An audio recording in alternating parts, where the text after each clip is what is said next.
La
bisabani duru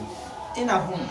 n'a fɔra o ɲɛna كانوا إذا قيل لهم لا إله إلا الله la ilaha illallah La ilaha illallah, la ilaha illallah, la ilaha illallah, la ilaha illallah, la ilaha illallah, la ilaha illallah, la ilaha illallah. ko tuma min na n'a fɔra o ɲɛna k'u ka la segi o yɔrɔ in na dɛ إنهم n'a كانوا fɔra o ɲɛna k'u k'a fɔ إذا قيل لهم لا إله إلا الله يستكبرون a yɛrɛ bonya b'u minɛ n'a fɔra k'u k'a fɔ la ilaha illallah y'a ye dɔw yɛrɛ ko la ilaha illallah yɛrɛ tɛ kɔrɔna kɔnɔ tellement que la ilaha illallah yɛrɛ de ka bɔ u ye o ko dakuruɲɛ la ilaha illallah k'a yɛrɛ tɛ kɔrɔna kɔnɔ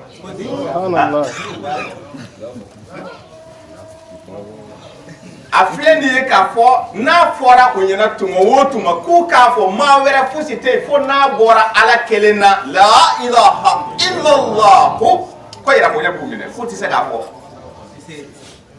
k'a sɔrɔ taa kuran sura 24 ta suratul nur a verset 36 37. Quand on leur disait, ouais, une divinité à part Allah, ils se gonflaient d'orgueil. Surat Safat, verset 35. في بيوت sow kɔnɔna na أذن الله أن ترفع ويذكر فيها ala ye jɛn di a tɔgɔ ka fɔ tɔgɔ jumɛn tɔgɔ nin ye jumɛn ye a tɔgɔ ye jumɛn a tɔgɔ bɛ kuran sura 17 suratul Isra ye aya 100 ni aya 10 a ko k'ale tɔgɔ ye Allahu o ala ni k'i k'a fɔ sisan la ilaha illallah la ilaha illallah la ilaha illallah k'i k'o de fɔ ko mais n'a fɔra k'u k'o fɔ dɛ ko yɛrɛ bonya b'u minɛ i y'a ye misiri dɔ kɔnɔna na o tɛ se ka fɔ misiriw bɛ Mali la Bamakɔ kɔnɔna na a falen don n'i jɔra u ka misiri kɔnɔ ka kalima kɛ u b'a fɔ ko bɔ yan ko yan tɛ la ilaha illallah misiri ni la ilaha illallah misiri tɛ sa a bɛ dire que seetani misiri de don seetani ka so de a ye bɔ ka o to u bolo a ko jɛn kɛra sow kɔnɔ ale ala tɔgɔ ka kɔrɔta ala la ilaha illallah la ilaha illallah la ilaha illallah la ilaha illallah la ilaha illallah la ilaha illallah la ilaha illallah la ilaha illallah la ilaha illallah la ilaha illallah la ilaha illallah la ilaha illallah la ilaha illallah la ilaha illallah la ilaha illallah la ilaha illallah la ilaha illallah nin de kan ka fɔ a ka so kɔnɔ ale ala ka so diɲɛ kɛra ale tɔgɔ ka kɔrɔta sɔgɔma ni wula fɛ يسبح له فيها tɔgɔ nin ka guwan a ka guwan don o don quoi sɔgɔma ni wula don o don a bɛ k'o de fɔ i ɲɛna pour que i k'o ye i bɛ taa suratul Ghafir ta kuran sura 40 aya 40 ani aya 6 ka jigin a ko an ye o lajaba sɔgɔma ni wula don o don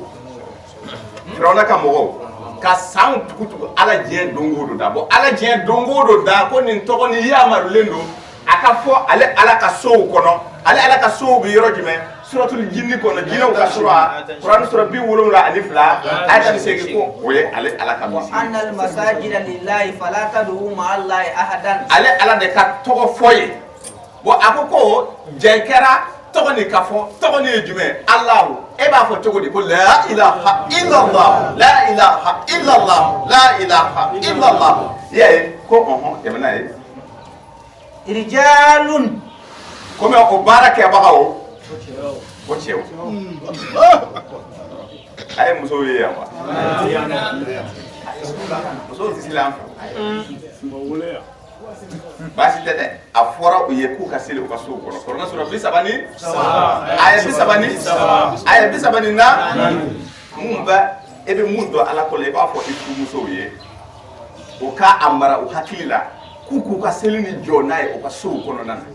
mais k'a sɔrɔ karamɔgɔ kafiri ninnu fana y'o fɔ koyi mais u m'u tilen de k'a fɔ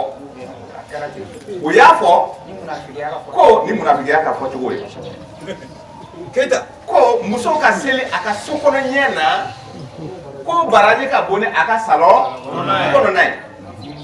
a ka salon kɔnɔ seli fana muso ka salon kɔnɔ seli fana baraji ka bon ni a ka kuru kɔnɔna ye a ka kuru kɔnɔna seli fana baraji ka bon ni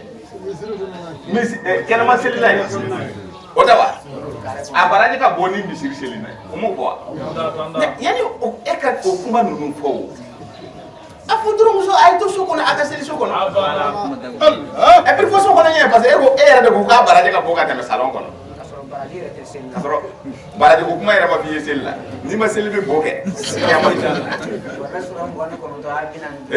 ko bɛ yen dɛ ko cɛw dama de don rijalun cɛw olu de bɛ o kɛlima kɛ mais o kɛlima di e b'a fɔ cogo di i b'a fɔ la ilaha illallah Quran surah 37 suratu Safat aya 35 a y'a tɔgɔ a fɔ cogo a y'a fɔ ye ko n'a fɔra u ɲɛna innahum idha qila lahum la ilaha illallah yastakbiruna mais ko yɛrɛ bonya bɛ o tigilamɔgɔ o tɛ se ka la ilaha illallah fɔ u tɛ se ala ka so kɔnɔ k'a fɔ k'aw b'a gan ko k'a sɔrɔ ta Quran surah 42 suratul ashura a verset 12 kuma dɔ bɛ yen takadu samawatu ko sankolo kɔnɔna na yatafattarna min fawqihinna sankolo bɛ kɛ i n'a fɔ k'u ka cɛci ka bɔ ɲɔgɔn na wal malaikatu yusabbihuna bihamdi rabbihim mɛlɛkɛw ka subhanallah fɔ fɛ ala sanuya fɔ fɛ ala sanuya ni ala yɛrɛ de ka sanu donc le fait que e k'a fɔ la ilaha illallah e bɛ ka ala sanuya de fɔ nin ye tan ala ka sanu quoi k'ale ala yɛrɛ de ka sanu donc k'i ka ale tɔgɔ fɔ a tɔgɔ fɔli de a tɔgɔ lasanuyalen Allah e dana o de ba kango yaye ko melekɛw tellement que o bɛ kalima kɛ quoi o bɛ subhanallah fɔ o kɛ sankolo kɔnɔna na tellement que o mankan ka bon k'a bɛ kɛ sankolo kɔnɔ a ka cɛ ci ka bɔ ɲɔgɔn na mankan fɛ i m'a ye ni pɛrɛn kɛra yan i b'a ye yan a bɛ yɛrɛ Allah o ɲɔgɔnna de fɔtɔ bɛ sankolo kɔnɔ olu fana bɛ la ilaha illallah fɔ la ilaha illallah fɔ ko gan fɛ subhanallah alhamdulillah o fɔ ko jugu fɛ u fɔ ko ka u fara ɲɔgɔn kɔ daba ka fan bɛɛ kɛ mankan ye ko ala ko sɔɔni ko a bɛ kɛ sankolo yɛrɛ kɔnɔ u ka subhanallah fɔ a ka cɛ ci o ka buran kan yan an bɛɛ ni mɛlɛkɛw ka ɲɔgɔn sɔrɔ yan an bɛ to ka u ɲɛda lajɛ quoi o walima o tɛ ye a ko n'u yera don min na ko o ye baara bannen ko n'i ye mɛlɛkɛ ye don min na a ko o ye ko bannen ayi dɛ saya de don a y'a fɔ k'u b'a fɛ ka ala ye quoi ko ka sɔrɔ ko n'u ye ni mɛlɛkɛw ye quoi ko ka sɔrɔ u t'a dɔn ni mɛlɛkɛw jɔra o da la ka ban n'u ye u ɲɛ kɛra 4 ye ka ban o baara banna e tɛ tila k'u ye siɲɛ fila fo i ka kɛ ciden ye wa cidenw de bɛ u ye mais n'u bɛ na u bɛ na mɛlɛkɛw ka sawura yɛrɛ la tuma dɔ la suratu najim b'o fɔ i ɲɛna kɔrɔna sura 53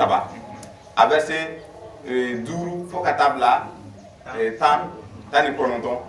a ko Jibrila nana a yɛrɛ ka sawura yɛrɛ la a natɔla ko Muhamadu Lamini y'a ye a dan cogo yɛrɛ la Allah akbar o ni mɛlɛkɛ dɔ in fana tɛ kelen dɛ ni dɔ in kɔni n'i y'o ye dɔrɔn baara ban i ye ka lakale ni minɛ mɛlɛkɛ ye a ko k'ale mɛlɛkɛ dɔw bila olu bɛ u ka baara bɛɛ u bɛ niw de labɔ quoi a bɛ suratu Naziyati kɔnɔ kɔnɔ sɔrɔ 75 aya fɔlɔ 79 aya fɔlɔ aya filanan a ko mɛlɛkɛw de bilalen bɛ yen u bɛ niw bɔ gɛlɛya la u bɛ niw bɔ nɔgɔya la u bɛ kafiriw niw tufa n'u b'a bɔ u bɛ silamɛw ni labɔ dɔɔni dɔɔni yayi a dɔɔni don ma ɲinɛ papiye ni bɔ a la ma ɲinɛ date kɔ n'a ye ala ja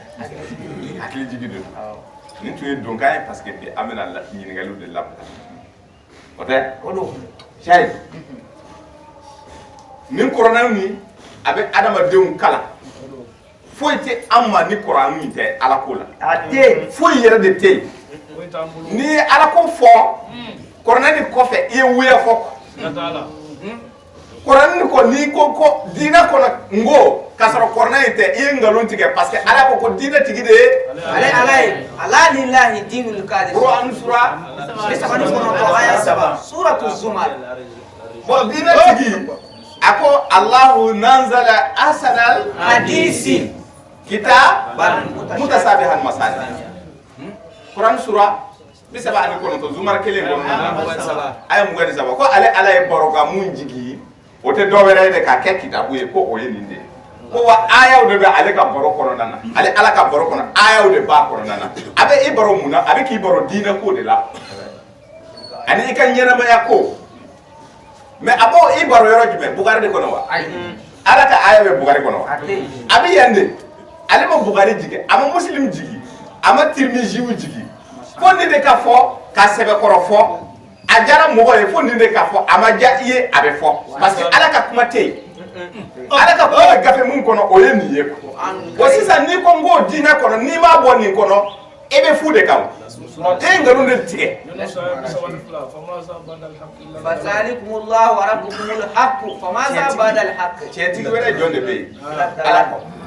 ala ko fona yere o ay cet ko ceti wala jonde be ba fa ila dalal ala de cɛ wa a ye tiɲɛ fɔ wa a ka tiɲɛ kɔfɛ n'i ye haka de kuranɛ tɔgɔ yɛrɛ haka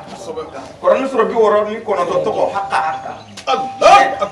bon ko o tiɲɛ kɔfɛ mun de bɛ yen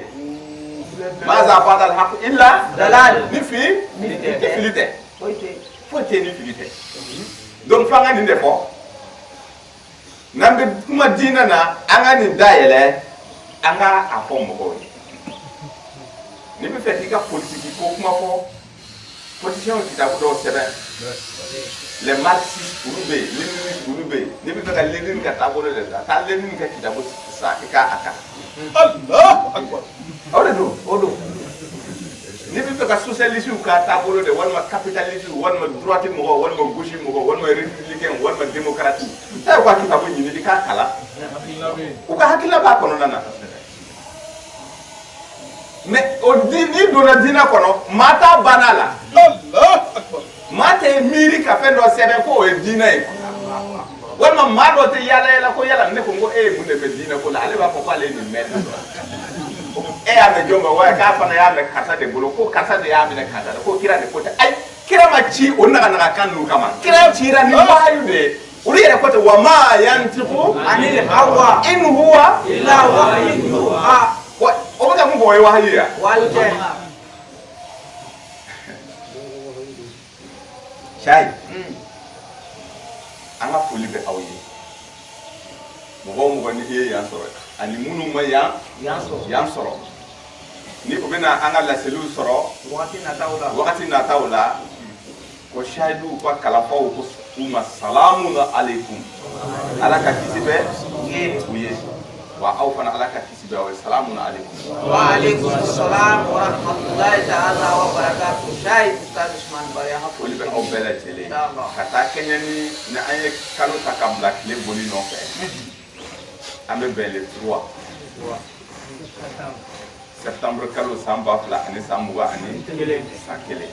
o y'an kɛnɛman sɔrɔ yan an bɛ ala tanu kosɛbɛ kosɛbɛ ka ala barika da ala i ka nɛɛma ka ca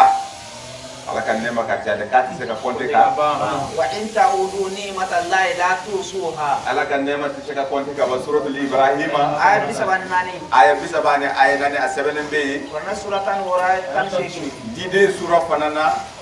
a sɛbɛnnen bɛ yen aya 18 ko n'i bɛ ala ka nɛɛma jate k'i tɛ tila la parce que dan t'a la Allahu akbar dɔ ka i paro i nu ani i da ka fiɲɛ tigɛ la wagati dama i bɛ ɲɛ kala kala ka fiɲɛ sɔrɔ dɔɔnin yee i bɛna fiɲɛ fiɲɛ nafa ko wayi a tun bɛ ne faga ko a bɛ ne faga a tun bɛ ne bon e bɛ nin fiɲɛ nin sama ka bila don o don ala ma deli ka fatiri ɲini fɛ a ma deli k'i ɲininka a si la k'i ka bɔ ko wagati bɛ yen k'i ka to k'i hakili to wagati la k'i ka to k'i hakili jigin ale la k'i k'ale ala bato Eh, non, vraiment, on est trop pressé. Vas-y, si tu es trop pressé, il faut aller. Et maintenant, le président de l'Abbé, il va me voir Allah qui l'a séqué, voilà, c'est qu'à barre le programme, pour qu'on que c'est trop tard, tu avais donné tout le temps nécessaire. Allah Akbar. Il y a un peu de barkada. Allah est monde fois, on y a le Coran, qu'on a le Coran sur la tani wolo, la verset tani fla. La verset là-bas, et comment pas dans des fois, wa kulla shay'in fasalnahu tafsilan. Ko fen den kelen tey foy tey kay comment dire ate fotande wa bawlaga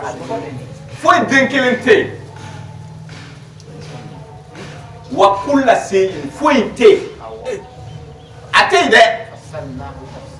ate jimen tey ko ale alama mun tafsiri ale alama mun wala awi ate ko fen tey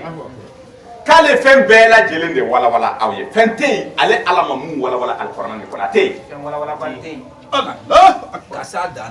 Kasa dana nous avons expliqué toutes choses d'une manière détaillée. Ah tiens, soukro détail bien de. Allah a tige a fait fitini ka a fesse yen kona ala ye korna ni fesse Korani keka fem bela jelen de fesse a fente ale ala mamu fesse korani konana Bugarati yo kana na angorola. bugarati ko kana na angorola ko abi fesse a kan kitabu de konana a ni mede Mena kafiru be de angoro de kafiru yere de kacha du kolo sa wa akata kan ni ala ka kuma de parce que ko fili de jara adama de ga pamba awo te foi fani finite. ko te foi fani filite abi suratu yunusu korona وَيَتَّبِعُ أَكْثَرُهُمْ إِلَى الظَّنِّ إِنَّ الظَّنَّ لَا يُغْنِي مِنَ الْحَقِّ شَيْئًا. jigiyaw ni lakaliw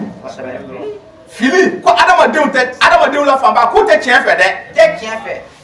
mais e ka karamɔgɔ nɔgɔlen bɛ se ka tiɲɛ fɔ ala ka taa ka kɛ nkalon ye cogo di ala de ko kɔrɔna ye fɛn bɛɛ walawala ko fɛn tɛ yen kɔrɔna ma mun walawala k'a tɛ yen e y'i jɔ seli bɛ k'a fɔ i ye kɔrɔna kɔnɔ e ma nɔgɔlen e nana fɔ ko dɔn ko o seli ma walawala kɔrɔna kɔnɔ mais n'a ma walawala kɔrɔna kɔnɔ o tuma na seli ye de ta ye wa dangaden ko seli tigi de ko k'ale fɛn bɛɛ walawala donc o seli ma walawala donc e bɛ fɛ k'a fɔ ko o ye nkalon ye a y'a fɔ a bɛ k'o de fɔ i ye o a k'i ma ko nin ye nkalon de ye Allah. karamɔgɔba in karamɔgɔ kafiriba in a k'i ma k'o tɛ tiɲɛ ye ala ma fɛn bɛɛ walawala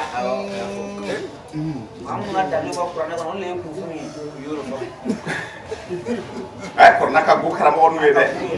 k'a ka go u ye mais o ka munafigiya tuma dɔ la o yɛrɛ bɛ kɔrɔna kalafa k'o bɛ kasi a bɛ k'i kɔnɔ ko silamɛba de ka fɔ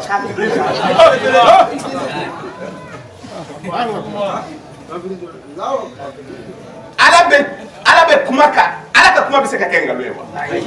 ala de k'i ma ko fɛn tɛ yen mun ale ala ma mun walawala aw ye kɔrɔna kɔnɔ k'a fɛn tɛ yen A tɛ yen. ka s'a dan na fo ka fara kan y'a ye kalanfa bɛ k'i insister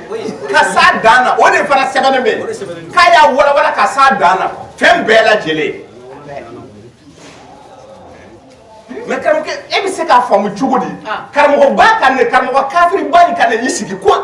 hiji kɛcogo ko ma walawala kɔrɔna kɔnɔ ko jaka kɛcogo ko o ma walawala alikɔrɔna kɔnɔ e bɛ se k'o faamu cogo di ka tila k'a f'i ye ko seli mun ye bateau la girima ye kɔrɔna sura fila a ye 45 ko o seli kɛcogo ko o ma walawala kɔrɔna kɔnɔna na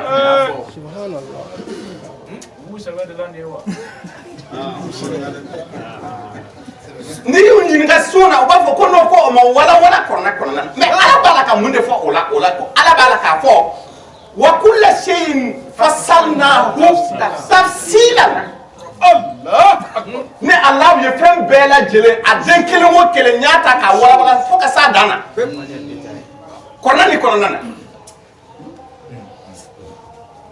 mais karamɔgɔ ni seli tɛ kɔrɔna kɔnɔ ne tɛ seli o n'a ma walawala n'a ma ɲɛfɔ kɔrɔna kɔnɔ e bɛ seli ka mun kɛ ne bɛ seli ka mun de kɛ minɛ donc ala bɛ ka nkalon de tigɛ k'a fɔ ko donc seli ma walawala donc ale ye seli fosi ka bɔ a la ka jaka fosi ka bɔ a la ko o bɛɛ ma ko ma walawala ka sun fosi ka bɔ a la ka hiji kɛcogo k'o fosi ka bɔ a la komi k'a bakurubaw de fɔra ala dun ko ayi ko ne y'a détail de fɔ. Et nous avons expliqué toutes choses d'une manière détaillée. Ko ne ala y'a fɔ détail de la. Détaillée. ale ko non ko bakuruba de fɔra an goro de fɔra. Nkalontigɛla don. An goro tɛ fan. cɛ n ka cɛ ne bɛ se ka ɲɛfɔ mɔgɔw ye cogo di. A tɛ se ka ɲɛfɔ ka tɛmɛ ne kan. mais i tɛ se ka nin fɔ k'a sɔrɔ i ma wɔsi o. parce que i bɛ funteni wajibi bilen de don. i bɛ baga ta i bɛ baga ta i yɛrɛ ma i semako tɛ a tɔ ye dɔrɔn c'est à dire k'u ta de u tɔgɔ ma c'est à dire ka sin ka i ma faamu wa. kabako don dɛ a tɛ se ka ɲɛfɔ ala bɛ kuma karamɔgɔ kafiri bɛ kuma ala kuma ni yɔrɔ yɔrɔ a bɛ radio kɛ ala ka kuma na karamɔgɔ de don c'est à dire ala bɛ kuma yɔrɔ yɔrɔ a bɛ sɔn jɛ ka ala ka kuma de sisan a bɛ koro de wuli ala ka kuma nɔfɛ. Allah dit que j'ai expliqué toutes choses de manière détaillée. Olu ko ayi ko angoro de mun ye angoro ko seli ye angoro donc ala ka kuma tɛ tiɲɛ. Olu ko ayi ala ko a bɛɛ détaillé don a bɛ hiji fosi ka bɔ a la ko non ko hiji kɛcogo a ma fɔ Kuran kɔnɔna na. Kabako kumaw filɛ nin ye dɛ bon ninnu de y'an ka karamɔgɔbaw ye. Kangu bonya ala ko ayi k'i kana nkalontigɛla bonya. Kuran sura aya 8 fo ka se 15 ma maa mun bɛ nkalon tigɛ k'i kana bonya Muhamadu kana bonya maa bonya ta tɛ. La ilaha illallah, la ilaha illallah, la ilaha illallah, la ilaha illallah, la ilaha illallah, la ilaha illallah, la ilaha illallah, la ilaha illallah. Fala tuti' al-mukazzibina. N'obéis pas à ceux qui crient au mensonge. N'obéis pas à ceux qui crient au mensonge. Allah bɛ kuma a bɛ kuma ala ka kuma de ye tiɲɛ ye ale ka kuma ye nkalon de ye o maa mun b'a la ka nkalon tigɛ kɛ k'i kana bonya maa mun y'a f'i ye ko seli ma walawala kuranna kɔnɔ kana bonya quoi maa ni de don Piripara don. maa piripara de don Maa kuntan. maa kuntan de don kana bonya Fagolen kɔrɔ. ni aw bɛ ɲɔgɔn sɔrɔ adamadenya sira wɛrɛ fɛ n'aw ye ɲɔgɔn sɔrɔ o la quoi a bɛrɛ bɛ quoi adamaden de don mais n'aw donna ala ka koli kɔnɔna na tigɛ a la quoi maa ni de don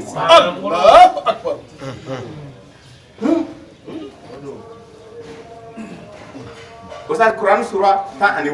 i b'o ta 10 sura suratu Nahl a verset 89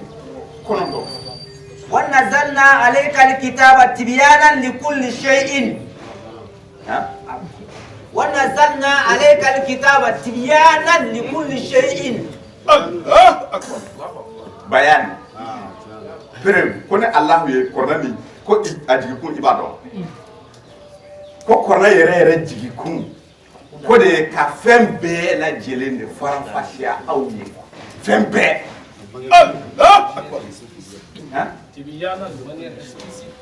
de manière explicite Comme un exposé explicite de toutes choses. nous avons fait descendre le Coran comme Un exposé comme explicite. un exposé explicite de toutes choses. Qu'on a mis du coup.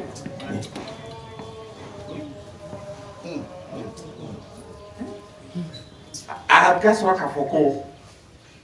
Walqad sarafna linnasi في هذا القرآن من كل مثل bana ay bisegi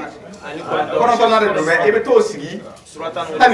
tani wolonga kono nana sura Israil su fe takama sura be bisegi ani verset 89. akone Allah ye yelema يلملك ko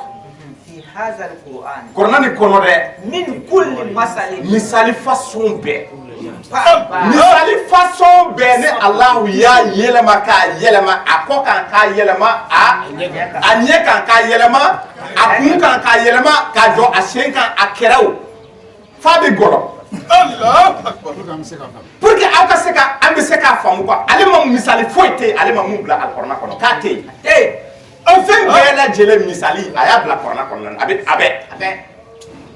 maa nɔgɔlen ko seli kɛcogo ma fɔ misali kɔnɔna na ko seli yɛrɛ quoi ko seli kɛcogo ma fɔ kɔrɔna kɔnɔ jɛgɛ kɛcogo k'a ma fɔ kɔrɔna kɔnɔ ko seli wagatiw tɛ nin si tɛ yen quoi mais ala don o tuma na kɔrɔna bɛ ka mun de fɔ e ɲɛna ale ma nin a y'a ye a m'a ye ayi a y'a ye dɛ a tigɛlen don ala ka kuma na danga de wulilen don u tigilamɔgɔw kɔ u tigɛlen don ala ka dakuru ɲɛna ala bɛ dakurunya mun fɔ kɔrɔna kɔnɔ u tigɛlen don o la o de y'u kɛ kafiri ye mais n'i y'a ye kitabu wɛrɛ a nɔrɔlen don kitabu wɛrɛ la dɛ f'a bɛ yɛrɛ kɛlɛ o kitabu yɛrɛ yɔrɔ dɔ bɛ yen a bɛ radu k'a la ko non ko yan masa ale dun nɔrɔlen don ko o ye ala kira ka kumakan de b'a kɔnɔ mais a bɛ ban yɔrɔ dɔ la maa ta tiɲɛnen ko fɛn bɛɛ lajɛlen a tɛ yen fɛn tɛ yen ni ala ma mun walawala k'a di aw ma misali sira fɛ kɔrɔna kɔnɔ a tɛ yen k'o fɛn tɛ yen yala a bɛ se ka fɔ ka tɛmɛ nin kan wa dɔ k'a fɔ sa parce que ne yɛrɛ kɔni ne bolo nin y'a dan ye a tɛ tɛmɛ nin kan foyi yɛrɛ de tɛ yen ne ala ma mun yɛlɛma k'a kɛ aw bolo misali ye kɔrɔna nin kɔnɔna na a m'a fɔ ko bugari kɔnɔ dɛ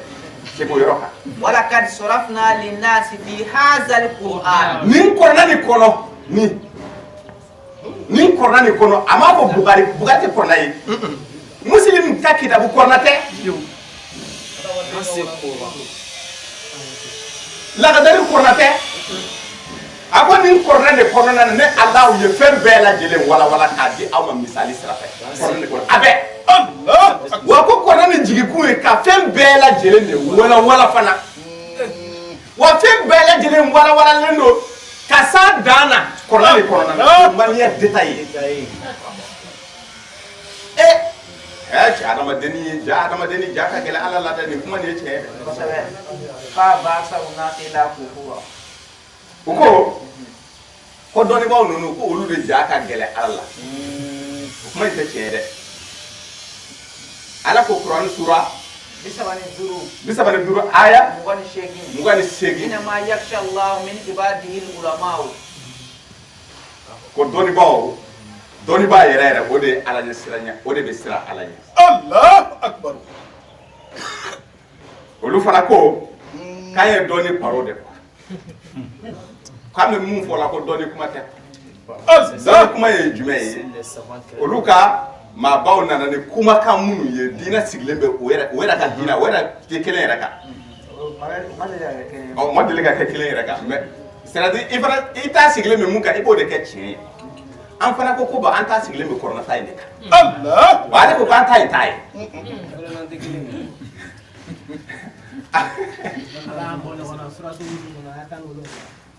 kafiriw de ye mɔgɔ ye mɔgɔ min ja ka gɛlɛn ala la dɔnni t'a la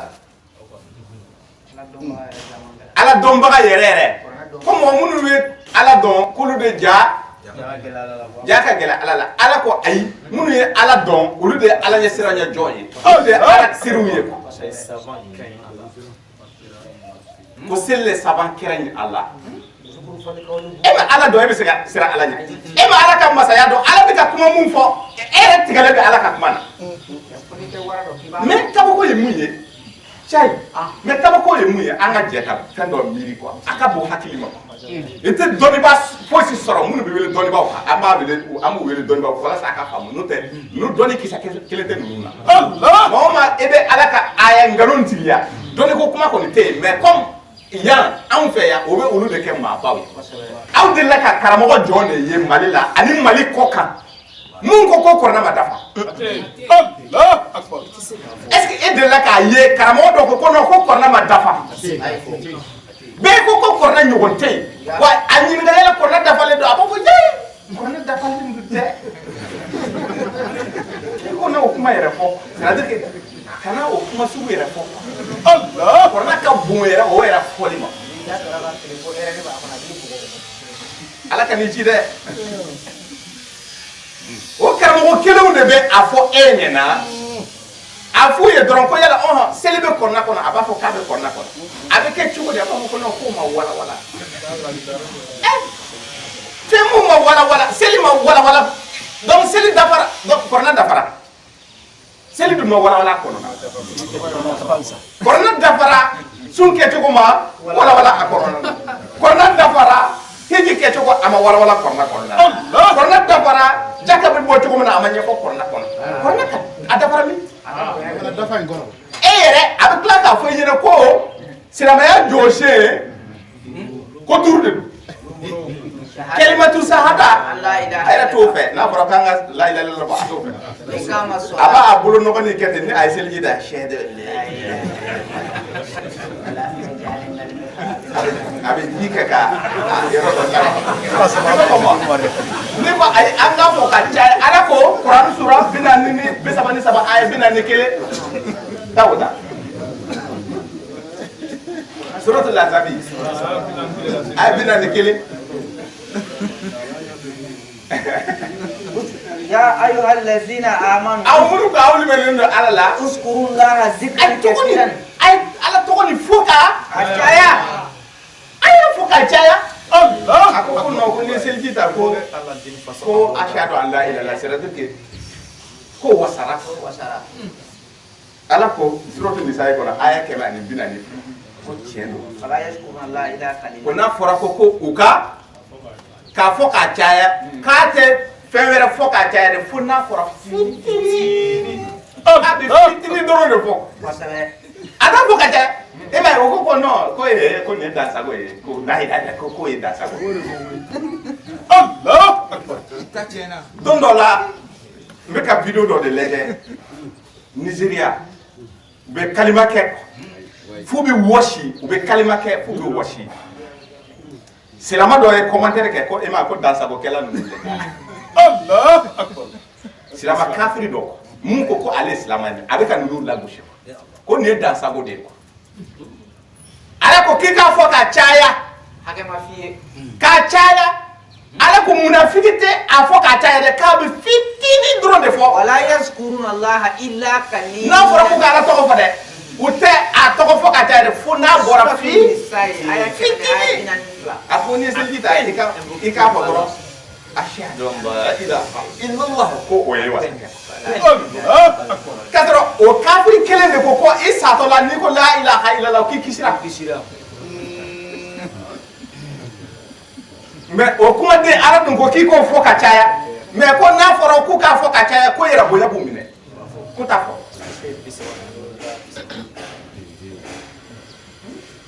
an delila ka taa baro dɔ la sɛbɛnni kɔrɔ a mɛnna dɛ cɛ a tɛ 2015 wagati dɔw ko an bɛ ka mun fɔ nanzarakan na an y'u sɛgɛrɛ ye olu de ko an ka na an taara an sigi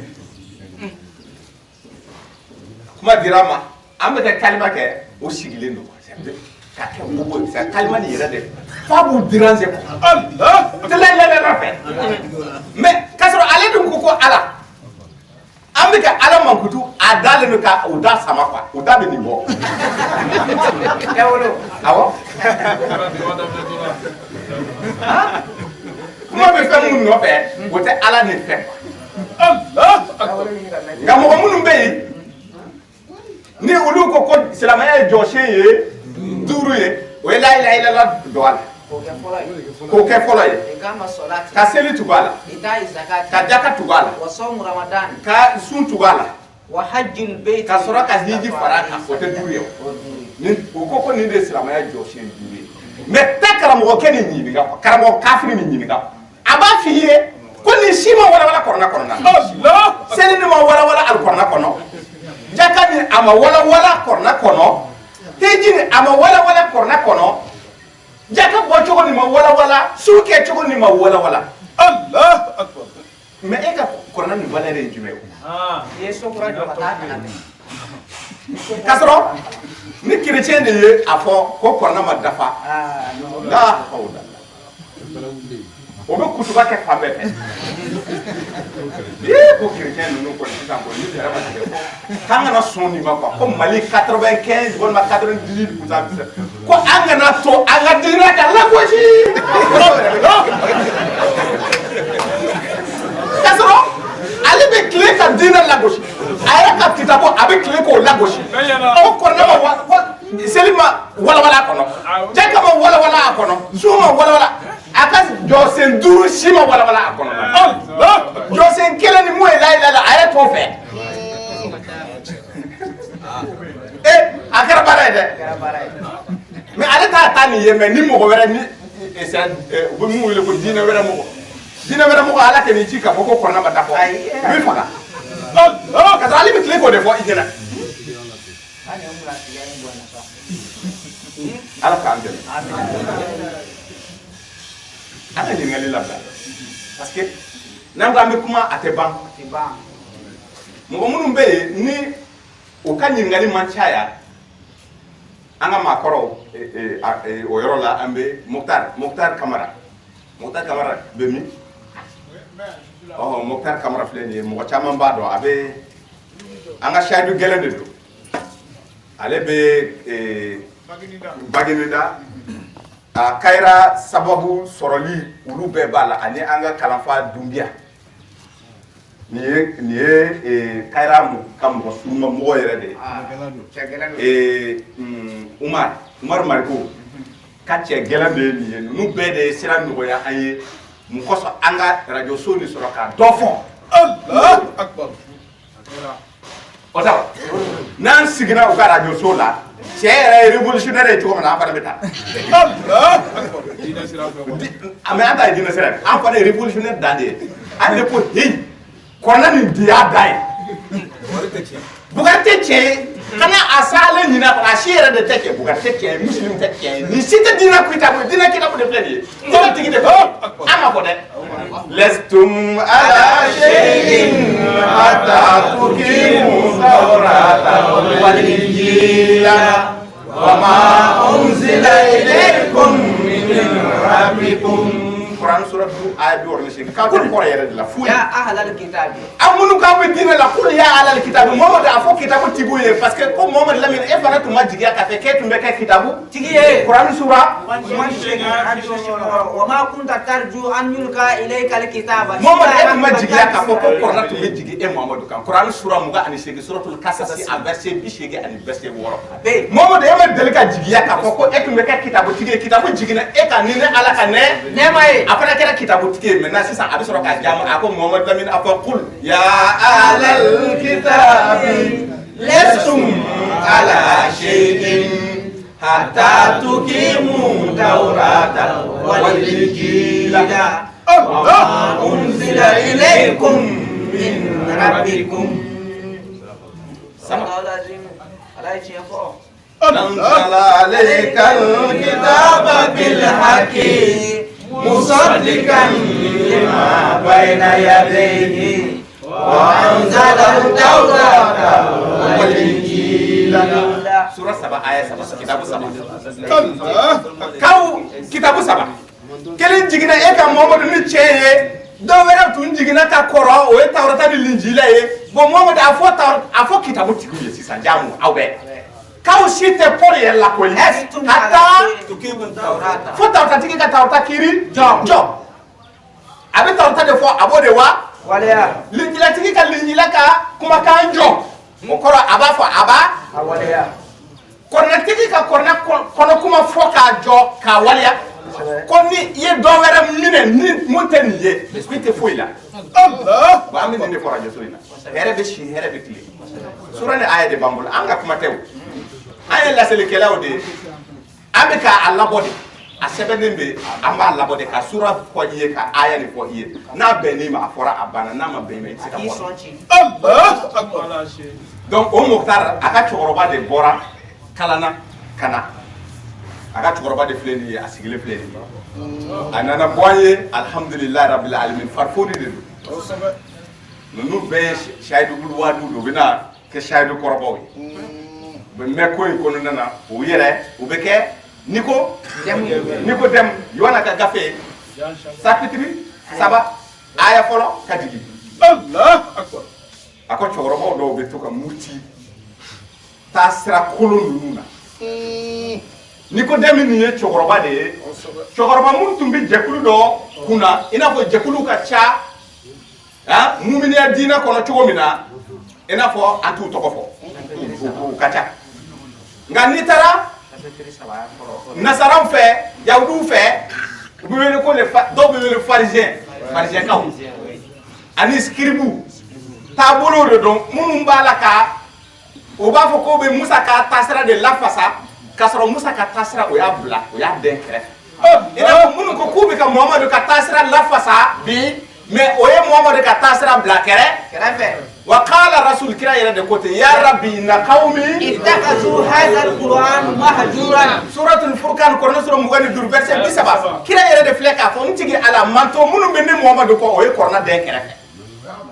o ye kɔrɔna den kɛrɛfɛ o bɔra silamɛya kɔnɔ wa o ma bɔ silamɛya u taara dɔ wɛrɛ de lalaga u yɛrɛ ye u bɛ ka diinɛ lafasa n'o ye bon ninnu a bɛɛ de ye kelen o de kosɔn Kuran suratul juma b'a f'i ye suratul juma kɔrɔlen sura 62 ayatu a ko tawrata dira mɔgɔ minnu ma masalul ladzina humilu tawrata summa lam yahmiluha kamasalil himari tawrata dira minnu ma ni u ma tawrata bila bala ko u ka misali kɛra comme fa fali misali ye fali mun e bɛ kitabu barikama kɛ k'a dun quoi ko u ka misali de kɛra a bɛ boji la a tɛ fɛn kalama ko tawrata dira minnu ma olu fana ye tawrata dɛn kɛrɛfɛ ko o ɲɔgɔnna de kɛ o ye talimudu dilan o jamakulu dɔ de nana an bɛ cɛkɔrɔba ni ani sayidu kɔrɔba ninnu Cheikh Tidiane Traoré ninnu Abubakar Jawara ninnu o tɛ ban Lumana Jabate ninnu o ka ca quoi an cɛkɔrɔba aw ma kɔrɔ kosɛbɛ aw t'a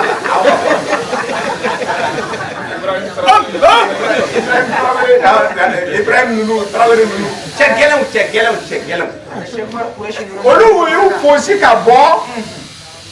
taabolo kɔrɔ ninnu na ka na o ko kɔrɔna quoi o mɔgɔw o bɔrɔ dɔ de ɲɔgɔnna filɛ k'a d'i ma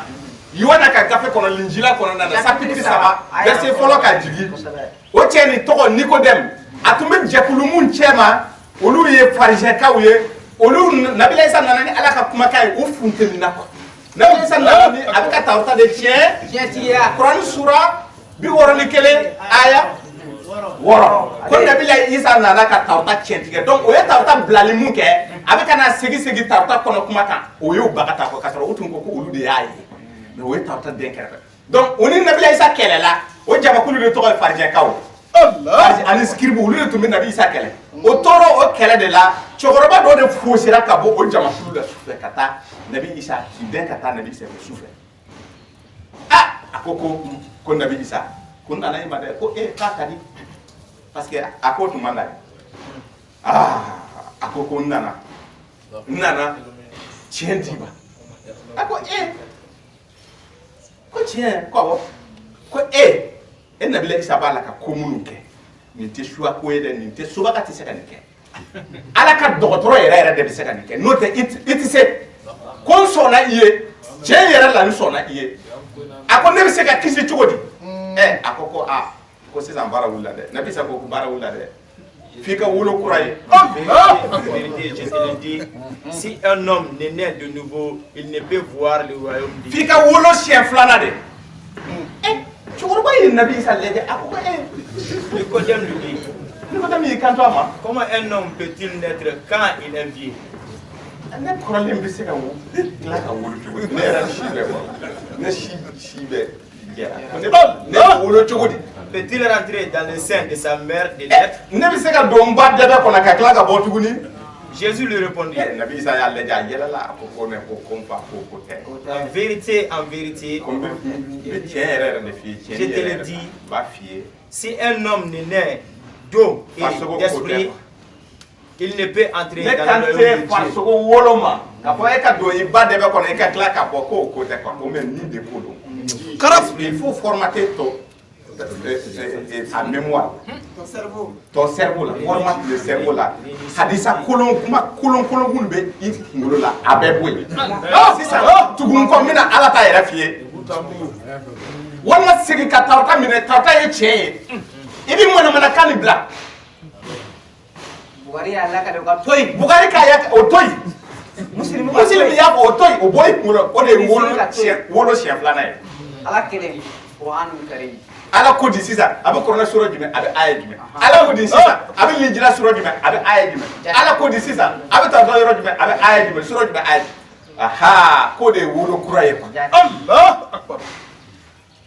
o la cɛkɔrɔba minnu wolola kura ye olu ka ca an fɛ bi alhamdulillah nka n'i ye jɛkulu ni mɔgɔ minnu ko ko kuranu n'i ye o ka jamakulu lajɛ denmisɛnninw de fanga ka bɔ a la wa ni misali bɛ kuranu sura 10 aya 83 ka jigin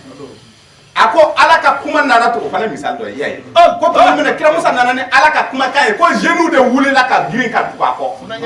funakɛniw olu de tugura nabi isa kɔ nabi musa kɔ misali tɛ wa o kelen de bɛ f'i ye kɛfi suratul kɛfi kuranu sura 18 bɛ se 9 ka jigin olu o dunkew ka sura o fana bɛ na n'o baro kelen de a ko ala ka kuma ko denmisɛnninw de y'a minɛ o denmisɛnninw o ye problème yɛrɛ sɔrɔ dugu kɔnɔna na u taara don kuluwo la olu fana ka kisɛ bɛ yen a ko nka maakɔrɔba kelen kelen tɛ dɛsɛ ka ala ka kuma minɛ a bɛ sɔrɔ ka na ni suratul gafiri kɔnɔna kuranu sura 40 a ye 28 a ko tuma min na a gana denmisɛnnin ninnu ani musa firawuna ka mɔgɔw nana o kurun tuma min na firawuna ka nɔfɛtɔ mɔgɔ cɛkɔrɔba dɔw yɛrɛ tun bɛ yen a ko heyi ko kabini ko in daminɛ nin bɛ ka jateminɛ kɛ an bɛ ka bin ninnu kan ninnu yɛrɛ de ta ye kɛ wa nin fana bɔra ne tugura a kɔ cɛkɔrɔba ma tugu kɔ baro bɛ donc o cɛkɔrɔbaw de filɛ nin ye minnu posera ko ko an bɛ tugu kɔnɔna kɔ dɛ an tɛ a ka sisan ko la bilen an t'a la wala ɲininkali bɛ o bolo an b'a fɛ o mɔgɔ kɔrɔ ninnu minnu bɛ yen ni u tɛ ɲininkali kɛ ɲininkali ka di olu ma ani mɔgɔ sayidu kuraw minnu sen man ca yan walima minnu bɛ to ka na yan mɛ ɲininkali o tɛ ɲininkali sɔrɔ tuma bɛɛ wa u tɛ groupe whatsapp ninnu fana kɔnɔna na wa a dɔw bɛ fɛ ka fɛn caman faamu hali n'a sɔrɔ a bɛɛ tɛ se ka fɔ wagati kelen an b'a lajɛ an bɛ se ka mun fɔ Allah akbar. an ka kuma di nin ma Alu mais Alu e kɔni mɛnna yan dɛ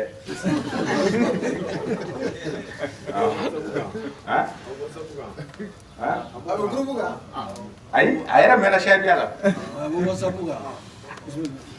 bisimila Badara ale bɛ tɔgɔ fɔ comme ça mɔgɔw fana bɛ profiter ka e dɔn fana parce que ne bɛ tɔgɔ dɔn mais mɔgɔ caman t'i tɔgɔ dɔn an b'a fɔ an bɛ sirabaga cɛman na denmisɛnnin na mɔgɔkɔrɔba bɛɛ lajɛlen fo ne tɔgɔ Alu Bari ka bɔ Lafiyabugu an b'a fɔ de ko seriyabaga parce que n'i ko ko sahadu a faamuya bɛ gɛlɛya mɔgɔ wɛrɛ kan waati an b'a fɔ ko seriyabaga n'a sɔrɔ 3 lafari 53 lafari aya ko an mari an bara dengɛ i ka lera la jiginɛ ma ka kira labato o i y'a sɛbɛn seere lu fɛ fasi n'an bɛ seriyabaga ɲɛfɔ an b'a ɲɛfɔ ni fɔra ni lafari an ka foli bɛ karamɔgɔ Usumani Bari kosɛbɛ an yɛrɛ kun ye saranotigi de ko saranu an b'a fɔ Wadi Sago u ko karamɔgɔ de yan ko kala ne yan fana ye u ko m'a to diinɛ la kitabu si tɛ dugukolo k'a bɛ diinɛ ko k'a si tɛ k'a tɛ nkɔla tɛ yen hadisa 4000 ni 400 ani kɔ de b'a kɔnɔ ni sunkalo kun sera an kun bɛ kuranɛ kalan sunkalo ni sunkalo bɔra an bɛ kuranɛ bila parce que an ye kuranɛ karamɔgɔ nana an wajulu k'a fɔ ko kuranɛ mɔgɔ la n'an fana ye kuranɛ kalan an fana b'a bila parce que karamɔgɔ y'an wajulu de fɔlɔ wajulu de kɔnna kuranɛ kalan ye an fana y'a bila ni asura sera sa ko an tora baraji an bɛ to ɲini hadisa fɔ ko ni sunkalo tɛmɛna ko tile wɔɔrɔ min kan ka su an bɛ to fana ɲini hadisa an mɔgɔ tɛ kuranɛ la nka karamɔgɔ Usumani barika la an tɛ se ka dɔgɔkun kelen kɛ n'an ma maga kuranɛ la siɲɛ 2 walima siɲɛ 3 an b'a fɔ o la kosɛbɛ karamɔgɔ dɔ ye bila ko k'a ci la foli lase ma kosɛbɛ ko ne kun tɛ k'ale tun bɛ jamakulu de wele ka na ka saga faga k'a f'u ye k'a fɔ k'ale bɔra silamɛya la e ma kɛ hadisatigiw y'a kunkolo tiɲɛ ko ni Usumani Bari kun tɛ ko sanba ale bɔra silamɛya k'ale tun bɛ mɔgɔw wele ka na de mɔgɔ denmisɛnnin tɛ dɛ mɔgɔkɔrɔba de don ne fa fila a bɛ dɔ sɔrɔ den ye mɔgɔw ka foli lase Usumani Bari ma kosɛbɛ an bɛ Usumani Bari fo tuguni kosɛbɛ Usman Bari sababu la anw man k'u suli hadisatigiw ye de nka Usman Bari sababu la o banna n'a ni hadisatigiw ye ɲɔgɔn ye an b'a bila an kunkolo kɔnɔ k'a fɔ an ni hadisatigiw karamɔgɔ hadisatigiw t'an karamɔgɔ an b'o foli lase Usman Bari ma n'a ka cɛkulu bɛɛ lajɛlen ɲininkali Ala b'a fɔ kuranɛ kɔnɔ a fɔda sabanan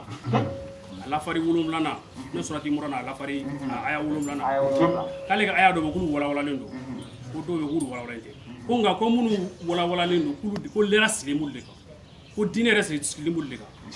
ko minnu walawalalen don ka diinɛ sigilen b'olu de kan o de la ne yɛrɛ kuranɛ kalanko la ka fɛn caman fɔ nka ko dɔw bɛ kuranɛ kɔnɔ Ala ko k'olu walawalalen tɛ nka ne yɛrɛ ka dɛngɛniya wuli de kan o ɲininkali fɔlɔ ye jumɛn ye n'i taara Imran kɔrɛ fɔra suratu sabanan aya 37 wagati min na Zakariya taara don Mariyama a taara ka sɔrɔ dumuni m'a fɛ yen a ye Mariyama ye ko dumuni bɔ Ala fɛ yen o ɲininkali mun don dumuni sugu jumɛn de don yalima Ala de ye dumuni bɔ dugukolo la ka na di Mariyama ka don walima dumuni sugu jumɛn don o ye ɲininkali fɔlɔ ye ɲininkali filanan an bɛ taa suratu Taha kɔnɔ aya 80 a kan ka sɔrɔ yen wagati min Israɛl ka bɔ kungo kɔnɔna la Ala ye dumuni ci ka na d'u ma Ala ko k'ale ye badalen ni wentele sugu jigin ka an b'a fɔ ko kayi ani man Ala ko k'ale y'u jigin ka na yalima dumuni to mɔnen de bɔra sankolo la ka na Israɛl ka walima a bɛ cogo jumɛn o ni ɲininkali saba de bɛ ne bolo k'o kɛ karamɔgɔ Bari n'a ka cɛkulu la an b'a fɔ ko salamu alaikum. La ilaha illallah la ilaha illallah la ilaha illallah la ilaha illallah la ilaha illallah la ilaha illallah la ilaha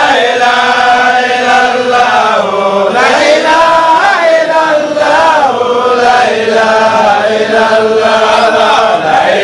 ilaha illallah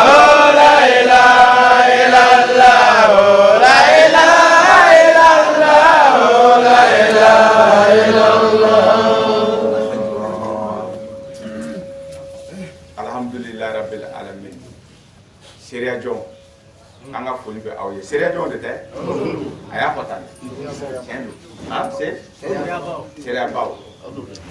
an balimakɛ bɔra ka kumaba fɔ kɛrɛnkɛrɛnnenya la a da tuura Kuran sura 7 aya 7 ka taa ɲininkaliw tɛngu mais o sura ni aya 7nan in f'an ka dɔ fɔ a kan walasa a ka se ka faamu ako ayaw bɛ a kɔnɔna na aya minnu bɛ anzala alayka alkitaba minhu ayatun muhakkamatun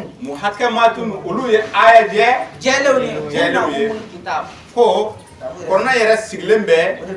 o de kan c'est-à-dire kɔrɔna a bɛ comme n'a ye aw ja kɔrɔna ye tome 2 de ye tome fɔlɔ a baselen don ayaw kan aya minnu mɔgɔ 2 tɛ ɲɔgɔn sɔsɔ o la masalan wala tajhar bi salatika kana pɛrɛni i ka seli kalankan ye wala tukhafit biha kana i ka seli kalankan gundo wabtaghi bayna zalika sabilan a bɛrɛ bɛ hakɛ suratul Isra aya kɛmɛ na tan ni aya jɛlen dɔ ye summa atimu siyama ila al-layli ni sunna sun dafa fo sufɛla la ni fana tɛ nalen ye ninnu ye aya jɛlenw de ye bon a ko o aya de bɛ kɔrɔna kɔnɔna na wa kɔrɔna ba de ye o aya ninnu ye c'est-à-dire kɔrɔna sigilen bɛ kɔrɔna ju sigilen bɛ o aya jɛlen don maintenant a bɛ na ni aya wɛrɛw ye tɛmɛna ye yukhriju hayya min al-mayyiti wa ukhra mutashabihatun a ko aya wɛrɛw bɛ yen minnu bɛ wele ayaw ye minnu bɔ ɲɔgɔn fɛ ndalen aya minnu ndalen lama de don voilà o de ye bɔ ɲɔgɔn fɛ a ndalen lamaw de don donc n'a ma ɲɛfɔ e ɲɛna i t'a dɔn bon a ko o aya dɔnbaga ye ale Ala de ye a kɔrɔ dɔnbaga ye ale de Ala ye comme mɔgɔ minnu dusukun bananen don o bɛ taa o bala o aya ninnu na ka kɔrɔ ɲini u ye k'a sɔrɔ o kɔrɔ dɔnbaga ye Ala kelen pewu de ye ani mɔgɔ minnu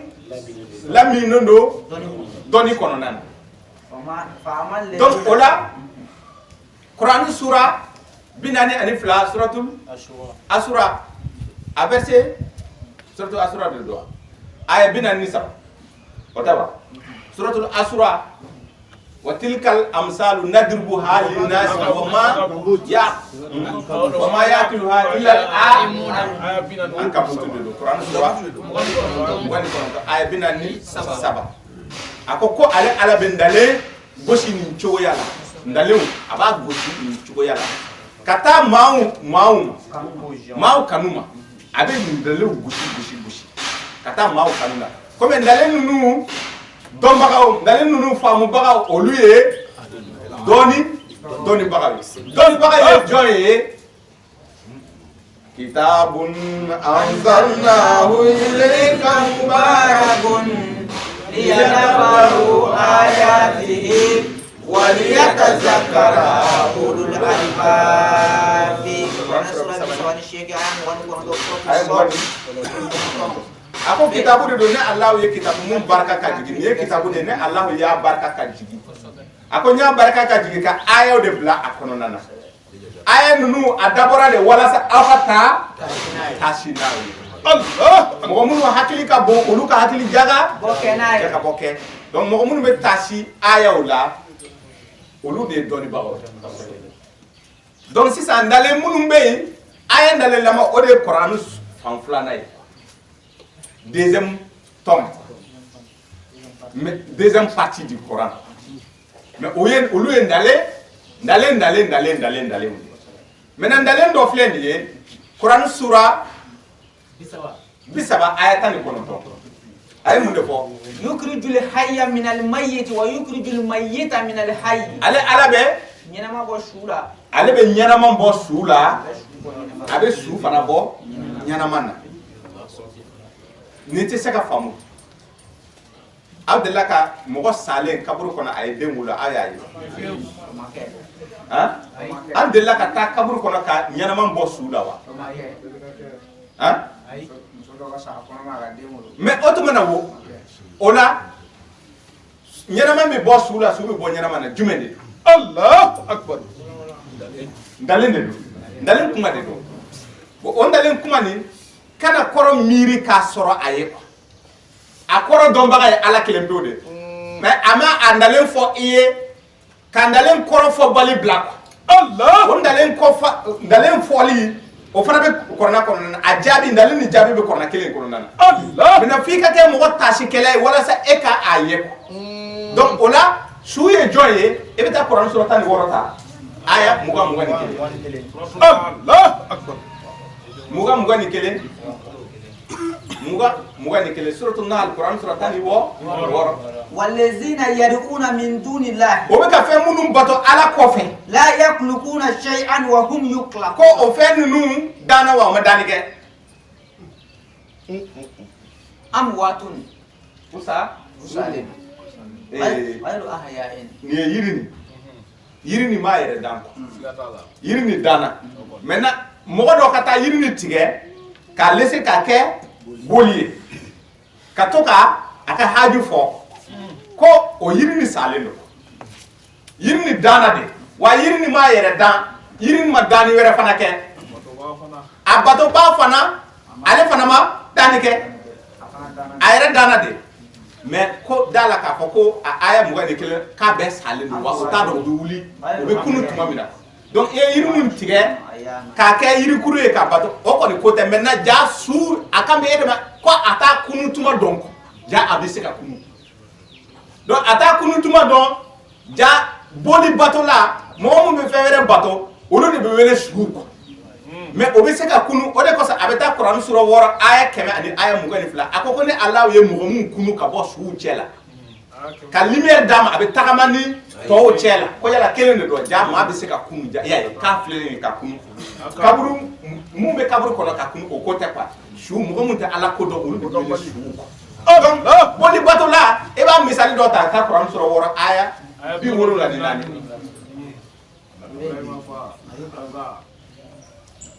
wa iz qala ibrahim li abihi azara tumana mena ibrahima kuma na afafe ana manto akoka awbega atatakizu asnaman aliha abega ala wero de wele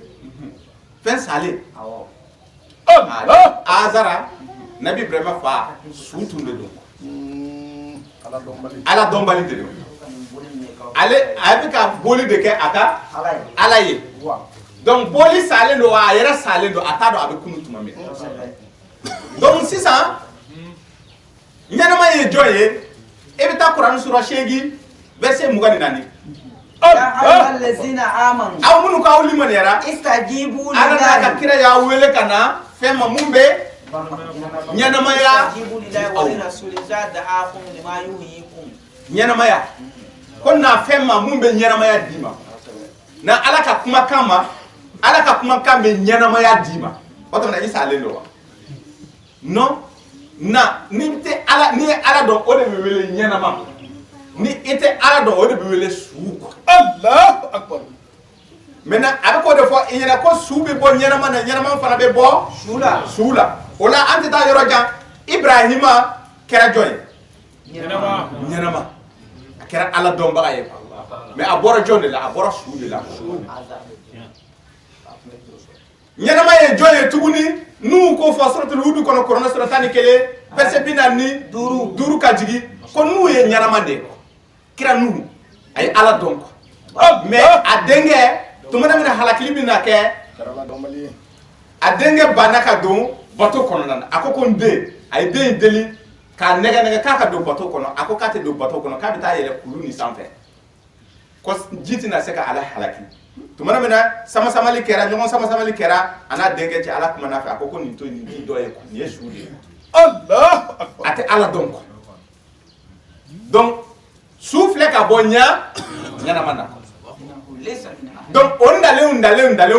caman bɛ alikɔrɔna kɔnɔna na donc kɔrɔna partie filanan de y'o ye an balimakɛ alu ba a ka baro bɔra o aya de kan a y'a daminɛ ni aya de maintenant sisan a ka ɲininkali ko yala Mariama Quran sura 7 aya 37 a ko Zakaria tumana min Zakaria taara a denmuso a c'est ça voilà a balima den de don a kalifara a ma ni a fɔ cogo di kalafili sira fɛ a aya 44 parce que yatimɛ a kɛra yatimɛ ye donc a ka marali kɛra problème ye bɛɛ y'i yɛrɛ sama a ladonni ni nɔfɛ quoi ko u b'a a ladon quoi k'a lamɔ donc mankan wulilen ala ko k'u ka kala fili quoi ni mun ka kala bɔra ko den ka kalifa a tigilamɔgɔ ma Allahu akbar. den tun ye ala deli den ye quoi i b'o ye a verset 36 ala deli den tun de don ko ni ale ye den sɔrɔ ale tun bɛ den in di ala ma mais a ye ala deli ni kɛ tuma min na ale tun b'a ŋaniya ni den musoman ye o de kosɔn muso ni jiginnen tuma min na a y'i kanto ala ma ko e ye ne sɔn den musoman de la ala ko tiɲɛ don ne y'i sɔn mun na ne b'a dɔn ka tɛmɛ e yɛrɛ kan ko cɛ ani muso tɛ kelen ye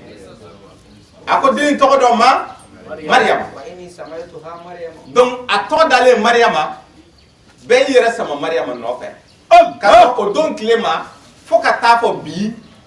ni e bɛ den di ala ma a tɛ kɛ den musoman ye cɛ de bɛ di ala ma donc ale bɛ bila ala ka service la a misaliw bɛ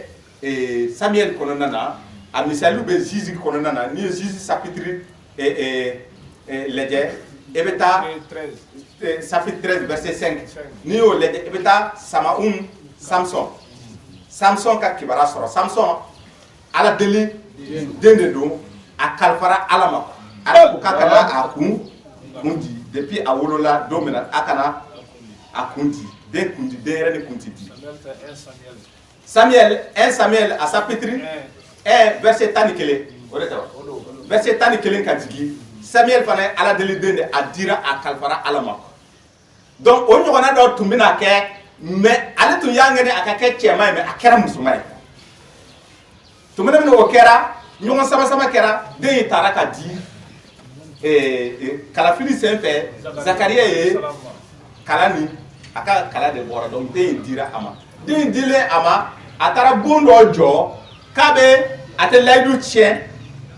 a fana ye bon dɔ jɔ a ye denmuso ni bila ye a bɛ to ka taa balo d'a ma a bɛ to ka taa balo d'a ma a taa o ta a bɛ balo d'a ma mais wagati dɔ nana kɛ a bɛ taa balo dɔ de sɔrɔ Mariama bolo. Allah akbar. Min tɛ sɔrɔ o wagati la a yɛrɛ kamana gana kosɛbɛ a y'i kanto den musoman in ma ko yala ko jɔn de bɛ to ka nin balo d'i ma balo mun tɛ i n'a fɔ sisan mangoro tɛ yen sisan mangoro a tɛ yen sisan a ko ale bɛ fɛ k'a dɔn ko yala o balo nin balo façon jɔn de don ali o de tɛ wa Kala ya Mariam ana laki haza. Ayi Mariam a b'a fɛ ka dɔn balo sugu mun de Kala huwa min indillah. Ala ko i ma ko balo mun tɛ sɔrɔ a wagati la Allah akbar. Tashiba de b'a faamu. Kuma filɛ dɛ balo mun tɛ sɔrɔ a wagati la donc misali de bɛ ka di an b'a fɔ mangoro de don dɛ an bɛ ka misali de d'i ma sisan an fɛ yan mangoro tɛ sɔrɔ mangoro a tɛ sɔrɔ sisan maintenant e ka bali ka mangoro ye mɔgɔ bolo o wagati e ye mangoro ni bɔ min kɔ jɔn de bɛ ka nin mangoro nin d'i ma a kan ka ɲininka parce que kabako don donc a tigilamɔgɔ k'a f'i ye ko Ala de bɛ ka a di ne ma donc a bɛ fɛ k'a dɔn yala tiɲɛ yɛrɛ la balo de don ou bien nalen de don comme Ala ye a kuma fɔ yen fɛ ko nalen kumaw bɛ yen a ye jɛlenw bɛ yen maintenant sisan a ko kɔrɔnɛ ye tâche de ye quoi e bɛna ye yan k'a fɔ ko physiquement ko yɛrɛ dɔ de kɛra ni a ye ɲininkali kɛ quoi a ye balo dɔ de ale de tun to k'a balo ale de bɛ to ka taa dumuni d'a ma den ale tɛ Ala ko dɔn fɔlɔ nka a nana a bɛ to ka dumuni minnu d'a ma a nana sɔrɔ dumuni wɛrɛw b'a bolo ja a den dun ye alamandi ye a bɛ comme i n'a fɔ Yahaya Kurani sura 19 verset 7 ka jigin depuis verset 2 fo ka taa bila 12 la a ko Yahaya a denmisɛnnilama k'a to a denmisɛnnilama an ye ko dɔn di a ma o de kosɔn e bɛna ye k'a fɔ nin fana Mariam tɛ mɔgɔ gansan ye o de kosɔn a ko an ye Mariam fisɛ ni diɲɛ muso bɛɛ lajɛlen dugukolo muso diɲɛ musow bɛɛ Kurani sura 3 aya 42 a kumana bɛnkɛ in fɛ Zakariya fɛ a ko ko Zakariya k'i da dɔn k'a fɔ ko Ala bɛ se ko la Ala mun bɛ mɔgɔ balo ko de bɛ ka nin dumuni di ne ma pour que e ka da la k'a fɔ balo yɛrɛ de don k'a fɔ ko suma dɔ de don a ye suma dɔ de sɔrɔ a bolo o suma sɔrɔli o de bɛna cɛkɔrɔba yɛrɛ bila problème ba la kasi la parce que e bɛna ye k'a fɔ Zakariya Ala bɛ e kibaruya suratul Ali Imran 1 kɔnɔna na aya 38 nka an ka taa Kurani suratul Mariama ta suratul Mariama ni Mariama ta Mariama yɛrɛ sura a y'o sura ta k'a kɛ Mariama ye sura 19 aya fɔlɔ a ko n bɛna Zakariya ka baro bɔ e Muhamadi ye Allah kabakoba dɔ de kɛra a ko ko kabako tɛ dɔ wɛrɛ dɛ ko tumana min na Zakariya nana kɔrɔ fo k'a kolow sɛgɛn a ko k'a kunsigi bɛɛ kɛ kunsigi jɛman ye ka tila k'a kolo sɛgɛn kolo magayara a tɛ se c'est-à-dire a barika physiquement a barika dɔgɔyara kosɛbɛ fo k'a siw jɛ ko a y'i kanto ko cɛkɔrɔba ye a muso fana tun ma kɛ den sɔrɔ muso ye muso in tun ye kɔnɔ a furumuso tun ye kɔnɔ ye tuma min na a yɛrɛ ka kɛnɛ a kolo la tuma min na a funankɛnilama de don a muso kɛra denwolobali ye mais o nana kɔrɔ ɲɔgɔn bolo ka kɔrɔ yɛrɛ de kɔnɔ de ye o fiyɛ de k'a kɔrɔla fasa ye mais mun de kosɔn a ye Ala deli pourquoi a ye Ala deli a kɔrɔlen o kabako de ye a bɛ segin ka taa Kurani sura 3 na aya 37 wolonwula kelen na wala jarabina de y'a o la jarabina de y'a bila a la quoi parce que a taara balo dɔ de sɔrɔ balo mun tɛ sɔrɔ o wagati la a yɛrɛ ko ko mais jɔn de ye nin balo d'i ma parce que nin wagati na mangoro tɛ yen mangoro dun bɛ e bolo misali de don ah denmuso in k'a ma ko ala de b'a la k'a ne la mun bɛ mɔgɔw la labalo a b'a a b'i sɔn k'a sɔrɔ a kuma tɛ maintenant a ye miiri a ko ah ko ne yɛrɛ den sɔrɔ ne tɛmɛna den wolo ma quoi o tuma ala bɛ se k'a den di ne ma sisan karab parce que mangoro tɛ sɔrɔ sisan ni ala sera ka mangoro kɔni di nin ma sisan nin wagati na a b'a la k'a dun ala bɛ se ka fɛn donc yen de la i b'a faamu k'a fɔ kabako kuma de don a bɛ ala ka masaya fana jira i la o de kosɔn nabi isa y'o de fɔ Matthieu kɔnɔna na ko ils lisent les écritures mais ils ne comprennent pas les écritures ils sont dans l'erreur et ils ne comprennent pas la puissance d'Allah o tɛ ala ka masaya dɔn ni ala ka kuma ye kɔrɔna an b'a dayɛlɛ kumakan de don sɛbɛn de don verset 29 22 29 Matthieu verset 22 chapitre 22 verset 29 ako vous êtes dans l'erreur parce que vous ne comprenez pas les écritures, encore moins la puissance d'Allah. Mais ala ka masaya ni ye jumɛn e ma ye karamɔgɔ nu dɛsɛra ka kɔrɔna yɛrɛ faamu Allah k'a fɔ ala bɛ se ka ko dɔ kɛ i y'a ye ko mun wagati tɛ yen tuma dɔ la a bɛ mɔgɔ kamana gan mais ni misali kɔnɔna na jati jati i bɛ taa ye k'a fɔ a kan bɛ balo yɛrɛ yɛrɛ de ma dunta de don dunta mun o wagati la a tɛ yen i n'a fɔ yan Bamakɔ yan an b'a fɔ yɔrɔ wɛrɛ mangoro tɛ yen dɛ mais an fɛ yan sisan yan kɔ mangoro tɛ yen misali la ni sisan n'i y'a ye dɔrɔn kabako de don awɔ fo n'a bɔra n'a ye dugu wɛrɛ donc sisan a nana o ye tuma min na o de y'a bila taasi la a ye cɛkɔrɔba bila taasi la cɛkɔrɔba ye i miiri ka i miiri kɔ ah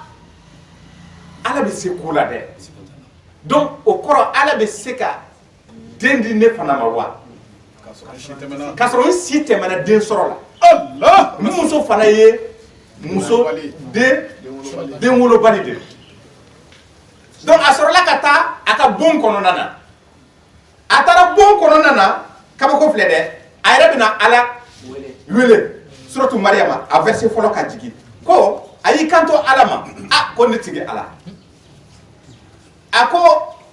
ne bɛ to ka e wele ne jigi ma deli ka kari ne jigi ma deli ka waro c'est-à-dire que e ma deli ka ne ma deli ka e wele ko e ye ne bololankolon bila a y'a daminɛ ni o kuma de ye o kɔrɔ nin sen in na n bɛna e wele n'i ye n bololankolon bila a tɛ baasi tɛ quoi mais n b'a ɲini i fɛ n bɛ mun ɲini i fɛ den di ne ma ka bɔ e yɔrɔ ale bi ko kɔ tɛ ale bolo quoi c'est-à-dire que tiɲɛtabaga ko tiɲɛtabaga tɛ ale la ale b'a fɛ ka tiɲɛtabaga de sɔrɔ ale ka tiɲɛtabaga de toute façon mɔgɔ dɔw kɔni b'i tiɲɛ ta maintenant ale sirannen don ko a tiɲɛta kow la den di ne ma ala e yɛrɛ tun ka kɛnɛ wagati min e ma ala wele e yɛrɛ muso tun tɛ den yɛrɛ sɔrɔ k'a sɔrɔ muso yɛrɛ hali n'a tun ye wolomuso ye hakɛ de b'a la hakɛ de bɛ a ka den sɔrɔ la a yɛrɛ tun ma deli ka kɛ den sɔrɔ muso ye a yɛrɛ fana nana kɔrɔ e fana nana kɔrɔ a yɛrɛ ko ten ko parce que ko ale siw jɛra ale kolow bɛɛ magayara ko nka e ala bɛ se ko la wa ma deli ka e wele ko n jigi tigɛra mais nin sen na ne bɛ mun ɲini fɛ o ye kabako de n'a ma kɛ baasi t'a la mais a kɔni filɛ nin ye ma deli ka jigi tigɛ sɔrɔ e fɛ dɛ mais a ka di ne fana e kana jigi kɔni ala ko i ka dugawu jaabira a ko ye ko ne ka dugawu jaabira ko awɔ ko n bɛna den di ma mun tɔgɔ ye Yahaya cɛkɔrɔba yɛrɛ nana tunu a kɔnɔ tuguni يا زكريا ako ko o bɛ se ka kɛ cogo di يغلى من اسمه يحيى لم نجعل له الله سميا ako ko o bɛ se ka kɛ cogo di quoi a ma se ka da la ako ko ne ma e dan k'a sɔrɔ e tun tɛ yen wa Attention au là. ah donc n'i ko ko jɛgɛ jɛgɛ misali bɛ se ka d'i ma mais yala ala bɛ se ka jɛgɛ wɛrɛ da wa a bɛ se ka jɛgɛ wɛrɛ da a bɛ se ka jɛgɛ wɛrɛ da a ka masaya kɔnɔ o de la puissance de la ka fɛn mun bɛ yen a tun tɛ yen quoi ale de y'a kɛ quoi mais pourquoi a tɛ se k'a ɲɔgɔnna kɛ quoi i n'a fɔ sa Saliou ka misali ɲɔgɔn bɛ kabako de don dɛ a ko ale bɛ se ka den sɔrɔ ko ale bɛ den sɔrɔ wa ko awɔ e ma ne deli wa ko a tɔgɔ ye Yahaya ye ko homonyme tɔgɔma tun t'a la n bɛna a d'i ma ka kɔ nin ye dugumakolo sanfɛ ko Yahaya tɔgɔ tun tɛ yen n bɛna den tɔgɔ d'i ma a bɛ kɛ mɔgɔ ɲuman ye a tɔgɔ na wele n y'a tɔgɔ wele ka ban a tɔgɔ ye Yahaya ye mais a ye ala ɲininka ko ale bɛ se ka den sɔrɔ cogo di ala ko i ma ko mɛ ala k'a ma ko mɛ ne ma e kɛ k'a sɔrɔ e tɛ yen wa ala bɛ fɛn kɛ mun y'a a diya ni ala ka masaya dɔ ye yiratɔla ye e ani ne ma badara ali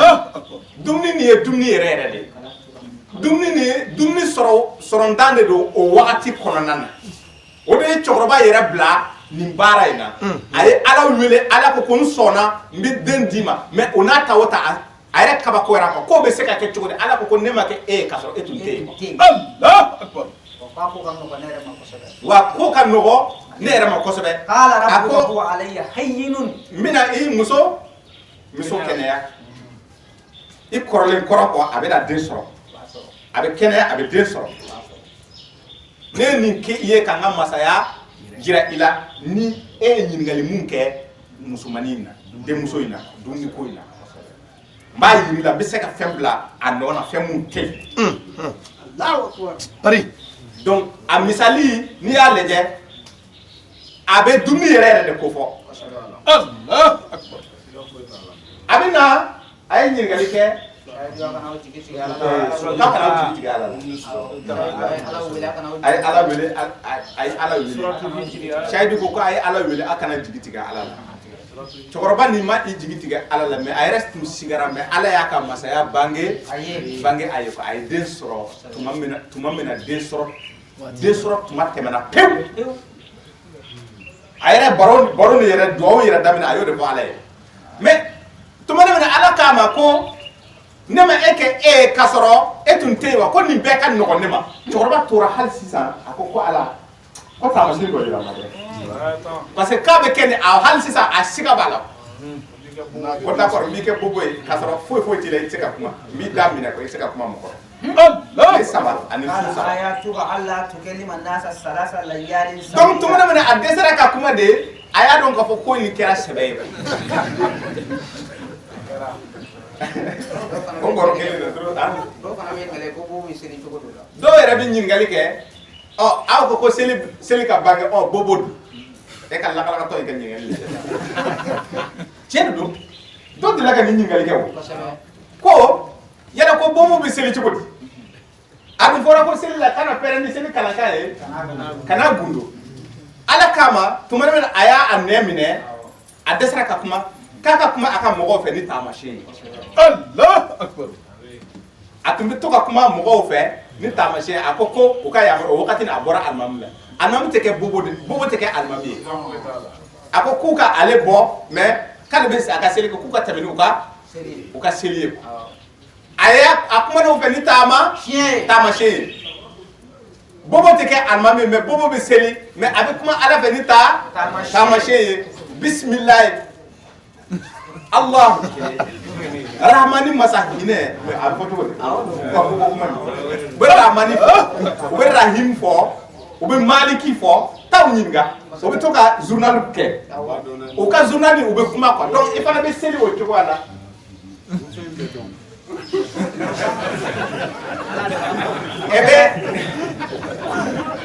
seli bɛ kɛ o kɛ cogo la mais ni tɛ entre parenthèses e de ye donc ɲininkali sabanan aya aya bi segi akoko mane ani kai oye buru de buru mane bu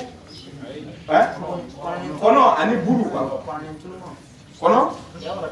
mane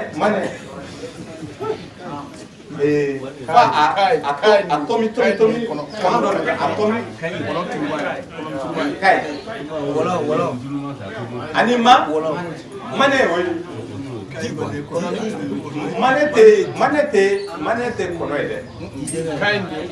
kainde kono mane ye dilema de choc abu dilema de choc ab to kan noro jiru la manu yo de ab to kan noro jiru la ani jiru la ala koko ale ajigi uka ona fura ajigi uka ala ko suratu hadidi konona na nega sura aya mugani juri ako kale nege jigi otewa kale nege jigi mugani suratu hadidi aya mugani sabale do abale Quran sura bisaba ani konoto aya woro akoko Allahu ala ye bagan cɛmani muso ma cɛmani aya mugani duru suratul nege yɛrɛ quoi nege sura quoi sura in tɔgɔ suratul hadid nege sura a bɛ bɛn alquran sura 57 aya mugani duru ale ala ye nege jigi ale ala k'ale ye bagan cɛmani musoman hein 8 couples de bestiaux Quran sura bisaba ni kono aya woro kale ye bagaw jigi ale ala Quran sura wolon suratul larafi aya mugani woro ale fini jigi ka an julankolo sutura ako kale kayl ani mane jigi ata comme abora sanguru la ka tuntu ale ala ka masaya ya bange uye ko tumana mo be désert kono na balo foite oyu kanto nabi Musa ma akoko Musa tiendo antumbi joya la firona bolo mais kongo kon tintina anfa mais eflene iborane aye ambe Sinai désert kono na abe comme kidal désert donc akibla désert sans faire désert kan donc c'est que baloté abe tchenchen akoko Musa eyambo joya bolo ko parce que an torole no nga ko mumbe anye neta o te tore o ye shayadi parce que ko be ana minogo be ana ko be ana minogo be auna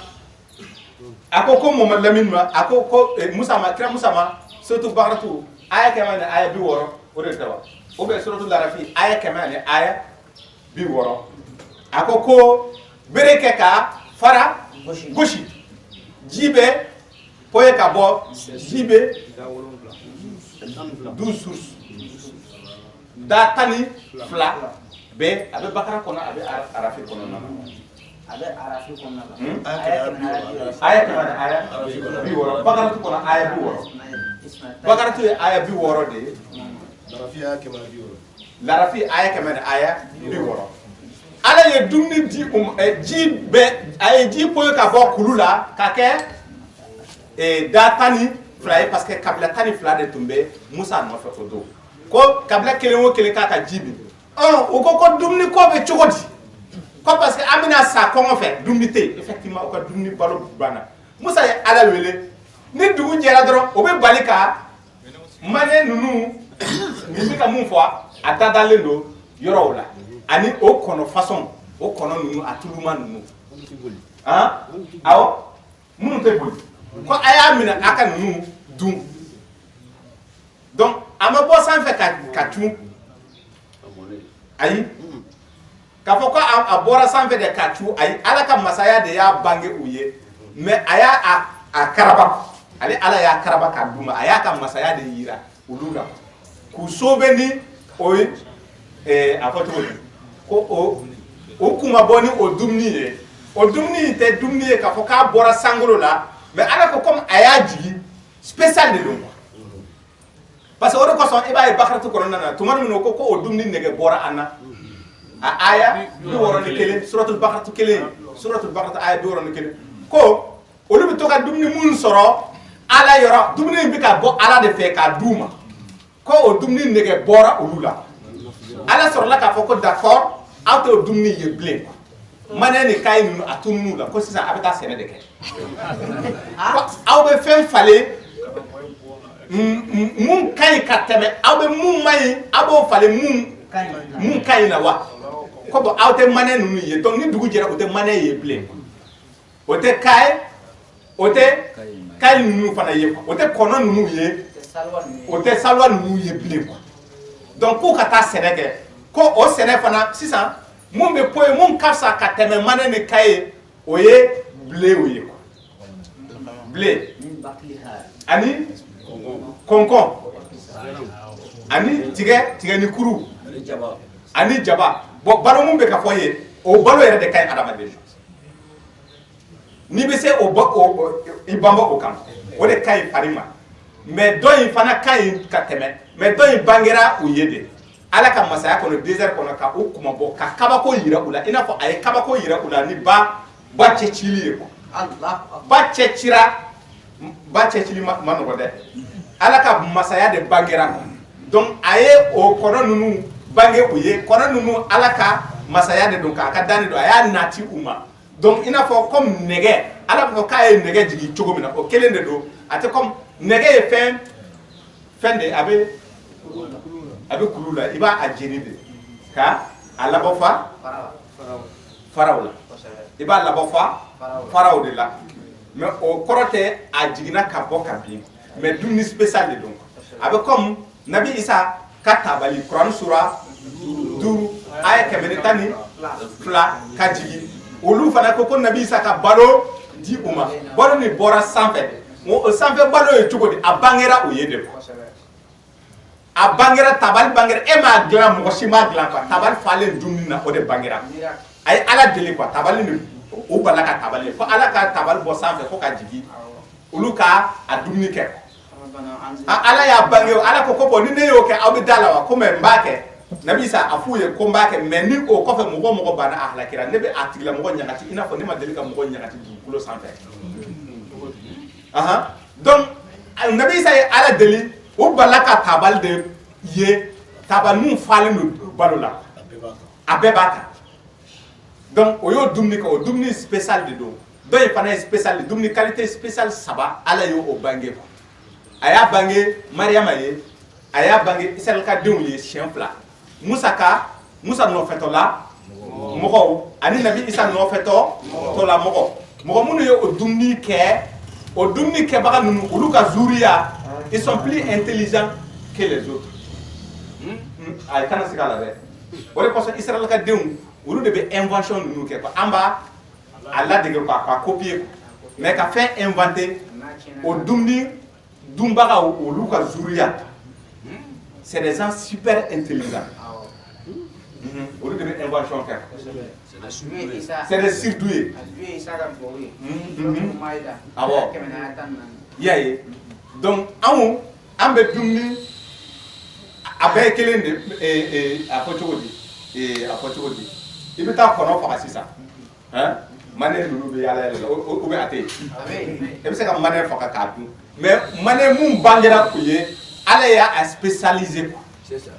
ka keren mané bi comme na ko choc c'est diamant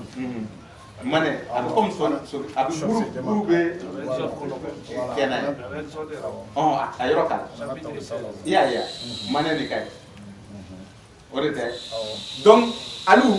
e ka nyingali jabe olu fana ta ate comme na fa abe bobo ka tun abaye ay we balika ayede donc ina fa ala ba fo yoro chamana akoko ale bagaw jigi amadeli ka bagaw jigi to lay bagan kulu shegi abangera mogo ye olu de be ka nyogon wolo kata mena atse ka nyomona ke abse ka nyomona ke kasoro ulu tek korofo bi ka famu donc ninde e ka nyingali jabi a ka ɲininkali bɛnna ni wagati ye wala an bɛ seli a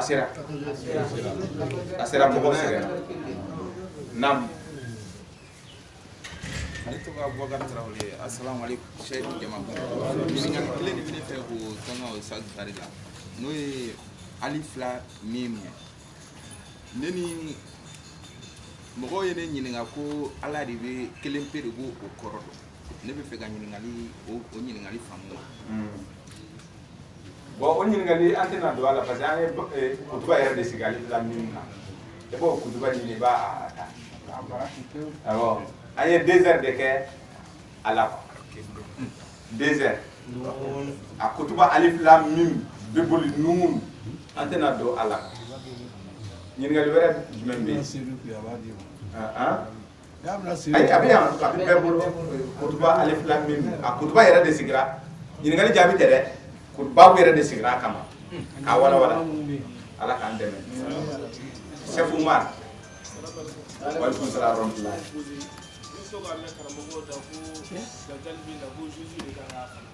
bon dajali fana an ye émission k'a kan an tɛna o jaabi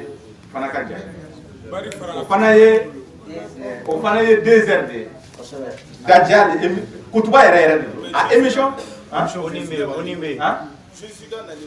Nabila Isa fana tɛ na an ye babu sigi a kan fana babu bɛ yen comme wagati sera an tɛ na wagati sera ninnu baro ninnu bɛɛ an ye nin bɛɛ kɛ ka babu yɛrɛ sigi Nabi Isa bɛ na wa a sara wa a ma sa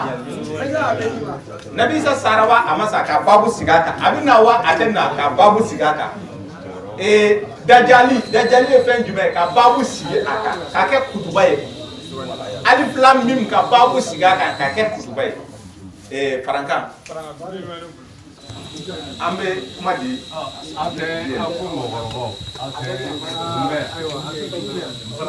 ka foli bɛ se siyadu bɛɛ lajɛlen ma ne tɔgɔ Isa Jara caman bɛ n wele Vie karamɔgɔ bɔra ka ɲininkali kɛ a ka kuma dɔ kɔnɔna na n bɛ fɛ ka kuma o yɔrɔ kan ko an kuranɛtigiw an t'an kun suli bilen hadisatigiw ye a ko o kuma diyara n ye kosɛbɛ o ɲɛna mɛ farati fitinin b'a la farati fitinin ye jumɛn ye o de ye arabukan yɔrɔ ye n tɛ jamana wɛrɛ dɔn mɛ anw fɛ yen bi na Bamakɔ yan nɔ sabu hali n'i ye zon fɔ arabukan na dɔw b'i suli ye de donc i ni mɔgɔ minnu bɛ sɔsɔli ou bien kuma sama i n'u ɲɔgɔn cɛ u bɛ kuma arabukan de la e ni ale tɛ aw mɔgɔ minnu b'aw kɛrɛfɛ ou bien minnu bɛna a ka kuma mɛn ou bien a ka kuma bɛ lakali minnu ye olu bɛ arabukantigi de favoriser ka tɛmɛ e kan u se arabukan fɔcogo la a n'a yɛlɛmacogo la quoi donc ne bɛ mun fɔ siyadu jama ye farati fitinin min b'u bolo n'o bɛ se k'i ka kuma tunu i la jama ɲɛkɔrɔ e tɛ dɛ jama yɛrɛ ɲɛkɔrɔ o de ye arabukan ye yɔrɔ ye merci u bɛ a to kuma na dɔrɔn e bɛ kuma fɔ a kɛra e y'a fɔ faransɛ la o e y'a fɔ arabu la o b'a fɔ k'e ɲɛ bɛ lamu mun na nin kɔnɔna na dɛ ko ni nin lamu tɛ fankelen fɛ ne ni mɔgɔ caman ye parce que ne ni mɔgɔ caman mi sɔsɔli ka fɛn modèle ka o de la ne don la ne ka kuma ni dɔ ka kuma gana baro kɔnɔna na n ko problème t'a la Mali la yan i ti mɔgɔ dɔn Mali la mun ye livre dilan a ka kan na kuranɛ la ka livre dilan kuranɛ ça veut ka kan dɔ dilan ka kuranɛ expliquer n'a ye o ye ko wɛrɛ ye ka tila k'a bila k'a jɛnsɛn diɲɛ kɔnɔ o fana ye ko wɛrɛ ye mɔgɔ mun ye a dilan ça fait tubabukan na ko nin kɔrɔ bɛ nin de di e bɛna o lamu ou bien o mimu ou bien o tamasiyɛn dɔ yɛlɛma k'o bɔ o la e kalannen ni o ye a sɔsɔli sɔrɔla n'an ka karamɔgɔba dɔ ka denkɛ dɔ ka ɲɔgɔn ye fɛ parce que gɛrɛ na ne ye bɛɛ kɛ n tɛ sɔn mɔgɔ si ta ma bon n dun b'a f'i ɲɛna n'i sera i bɛ kuma fɔ ne tɛ ban ma mɛ i ka kuma a sɛbɛnnen ni yɔrɔ jumɛn kuranɛ kɔnɔ n'i y'o yira n na dɔrɔn ne sɔnna ne ka problème y'o ye u ye karamɔgɔba bɛ Janginɛbugu la mɔgɔ caman b'a dɔn o y'a denkɛ dɔ ta ka na an ye kuma in sigi an ka sɔsɔli nana bɔ yɔrɔ dɔ kan n'o de ye ça fait k'a fɔra ko fa bɛ kira la a yɛlɛla a ye arabukan caman caman fɔ ko kuranɛ bɛɛ k'o tɛ yen ko k'a fɔ ko fa bɛ kira la ko kuranɛ bɛɛ k'o tɛ yen ne ko bon ko ne tɛ dɛ n k'a ye kuranɛ sura 15 a haya 6 lajɛ n ko u b'a fɔ ko fa bɛ kira la ko kuranɛ bɛɛ k'o tɛ yen k'u b'a fɔ de ko kira ye jinɛtɔ ye k'a ni fa k'o tɛ kelen ye ne ko kabako don donc français bɛɛ la jinɛtɔ t'a la fo le fou de bɛ sɛbɛn français kɔrɔ donc a ye mimu dɔw ta ka lamu dɔw ta ça fait kuranɛ application b'a bolo téléphone na o m'a bɔ a ye yɔrɔ dɔ dayɛlɛ kuranɛ yɔrɔ la k'o yɔrɔ ninnu yira ne la qu'est-ce que ko ninnu yɔrɔ ninnu sɛbɛncogo ye kelen ya ne ko komi an bɛ jama la ne ko problème t'a la i y'u yira n na o sɛbɛncogo tɛ kelen mais ne bɛ fɛ ka aw ɲininka o tubabukan na n'u b'a fɔ éléphant n'i y'a sɛbɛn a dan ma ani i ye éléphant bila phrase kɔnɔ est-ce que o sɛbɛncogo bɛ kɛ kelen ye ne ye dɔ ɲininka ko sɛbɛnni na ko dɔ bɛ dɔ jɛ est-ce que a ko ko S bɛ fara dɔ kan ko yɔrɔ la ko S bɛ bɔ dɔ la n ko donc n ko mais a bɛ éléphant in bila a t'a bila toujours éléphant kelen de don bon karamɔgɔkɛ ko kuma yɔrɔ de diyara n fɛ k'o yɔrɔ de fara ni mɔgɔ o mɔgɔ bɛ kuma sɛbɛ ɲini i ni u ni ɲɔgɔn cɛ a kɛra ɲɔgɔn sɔrɔ gɛrɛ na ɲɔgɔn sɔrɔ mɔlukan na ɲɔgɔn sɔrɔ yɔrɔ yɔrɔ la sɛbɛ farati n'u ka arabukan ye u bɛ se ka e bɛ fɛ ka jama mun la convaincre e bɛ fɛ ka kuma mun da jɔ a la u bɛ se k'e yɛlɛma n'o yɔrɔ de o ye ne ka farankan ye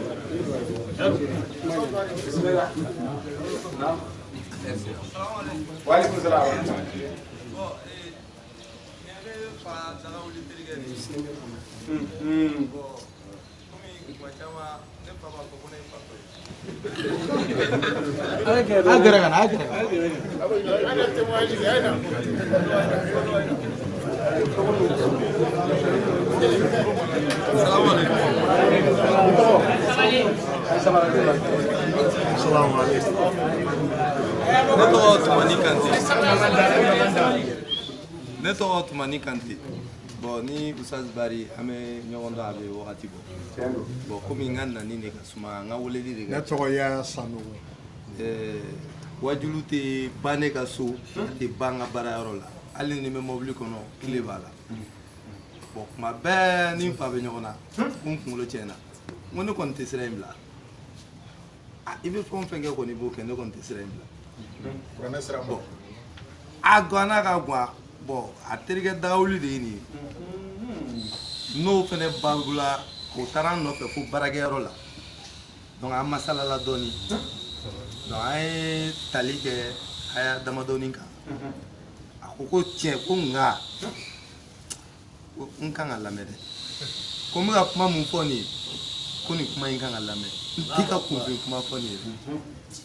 a yɛrɛ ye a fɛnɛ kalannen don dɔɔni n'i ye min fɔ a b'o lajɛ a ye faamuya dɔw sɔrɔ bon bi yɛrɛ fɛnɛ a nana tuguni a yɛrɛ de yɛrɛ ka laɲini de kɛra an kana juma la ɲɔgɔn fɛ ale de taara ne bɔ baara yɛrɛ la k'an kana juma la ɲɔgɔn fɛ a kana a ɲɛ da bari yɛrɛ kan bon o n'a ɲɔgɔnna caman bon ale kɔni sera ka yan sɔrɔ bi k'a kɛra sayidu ye inshallah. La ilaha illallah, la ilaha illallah, la ilaha illallah, la ilaha illallah. Kuma mɛnɛ fɛ. Assalamu alaikum. Ne tɔgɔ ko Yahaya Sanogo. Bon ne denkɛ de ye nin parce que an kɔrɔkɛ ba fatura Ala ka hinɛ bɛɛ la o denkɛ don anw ye o dɔgɔnin voilà donc a fanicinin mun bɛ yen nɔ ni o yɛrɛ bɛɛ ko bɛɛ kunna o ko ko wagati la ko ni kunkolo ma ɲi ne ko n ka kunkolo ma ɲi n ko n b'a la ko kan mun bɛ nin da ko diinɛ kura ko kuma de bɛ nin da ne ko diinɛ kura ko kuma n ko n y'a mɛn bon ne fɛnɛ tuma dɔw la ne bɛ fɛn caman suit quoi ne ye n gɛrɛ a la k'a ɲininka a taara tasuma cɛ de la k'a bɛ taa tewu ne y'a wele ka na a ye kuma damadɔ fɔ ne na ne ko ko kuranɛ ko ta kuranɛ ko ta bon komi kuma in bɛɛ bɛ ka kɛ ni kuranɛ kuma ye ne intéressé quoi ne yɛrɛ dabali banna bon ne m'o faamuyali ye na a ma don morikalan na a ma madrasa kɛ a bɛ kuranɛ yɔrɔw fɔ ne dabali banna la o tuma ne ka mun fɔ ne nin yɔrɔ in bɛ nin yɔrɔ in na anw yɛrɛ t'o dɔn nka anw kɔni bɛ an fɛnɛ cɛsirilen bɛ ala ko la o niveau ninnu na mɛ a mana mun fɔ a bɛ kuranɛ kolo de fɔ ne a ma ɲa ne wulila komi a taara sisan ne ye an sigilen to komi anw cɛkɔrɔba anw bɛ sigiyɔrɔ min na ne y'u to yen ne wulila ka taa f'a ka baarakɛyɔrɔ ka taa fɛ yen donc ka sɔrɔ ka question poser ne mana mun fɔ a b'o jaabi na n ko bon n ko sisan n ko est ce que baara ka fɛnw b'i bolo wa a ko wayi ko a tile b'a n k'a ka tile di ne ma ne bɛ taa ni tile ye n bɛ taa a ɲɛsira a ye tile di ne ma ne taara tile ta ka a yɛlɛma n ta kan k'a ta da n ko tuma nin ko ko ninnu bɛ cogoya min na n ko sisan n ko fɛnw ne mana ɲininka fɛn fɛn la a bɛ kuranɛ de fɔ ne ye n ko nin ko in bɛ cogoya min na sanni mɔgɔ k'i ka temps perdu diɲɛ bɛ yɔrɔ min na an ye mun kɛ temps perdu la ka tila ka n'a tɔ perdu i ka t'o la k'i sara n ko na an ka taa n ko bi n ko juma bɛ seli heure jumɛn ko juma bɛ seli nin heure la n ko bon ko midi 30 n ko bon n ko min nɔfɛ an bɛ na bon ne fana y'a ko kɛ fɛn ye sisan ka s'ale ma an nana mais an y'a sɔrɔ aw selila ale ni ne fila selila bon o ye ne ka kuma da ne kɔni b'a dɔn fɛn fɛn baselen bɛ kuranɛ kan n'i ye silamɛ ye i bɛ tugu o de la i y'a faamu tiɲɛ tɛ fila ye dɛ tiɲɛ ye kelen de ni mɔgɔ mɔgɔ i bɛ ko dɔn ni tiɲɛ fɔra i kɛrɛfɛ ala b'i dusukun da ye o ye ne ka kuma ye.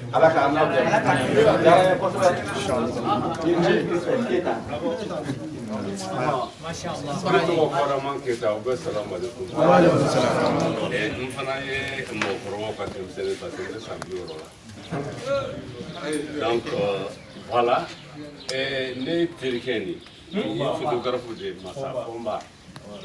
Bon n dɔgɔnin don kɛnɛ jan b'an ni ɲɔgɔn cɛ mais an bɛ baro kɛ ɲɔgɔn fɛ. Bon an sigilen tora u bɛ fɛnw lamɛn ne ko k'i jɔ mais yanni n bɛ na ne muso ale ka silamɛya barika ka bon ne ta ye mais ne yɛrɛ kɔni tun t'a dɔn n tɛ wajibi faamu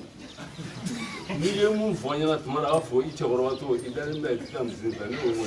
ɲɛ bɛ nin na dɛ n ko ne tɛ k'a faamu de ne tɛ k'i bɛ san 60 la i tɛ ka fosi faamu n ko n tɛ k'a faamu ne ko mais n ko ala bɛna faamuyali di ne ma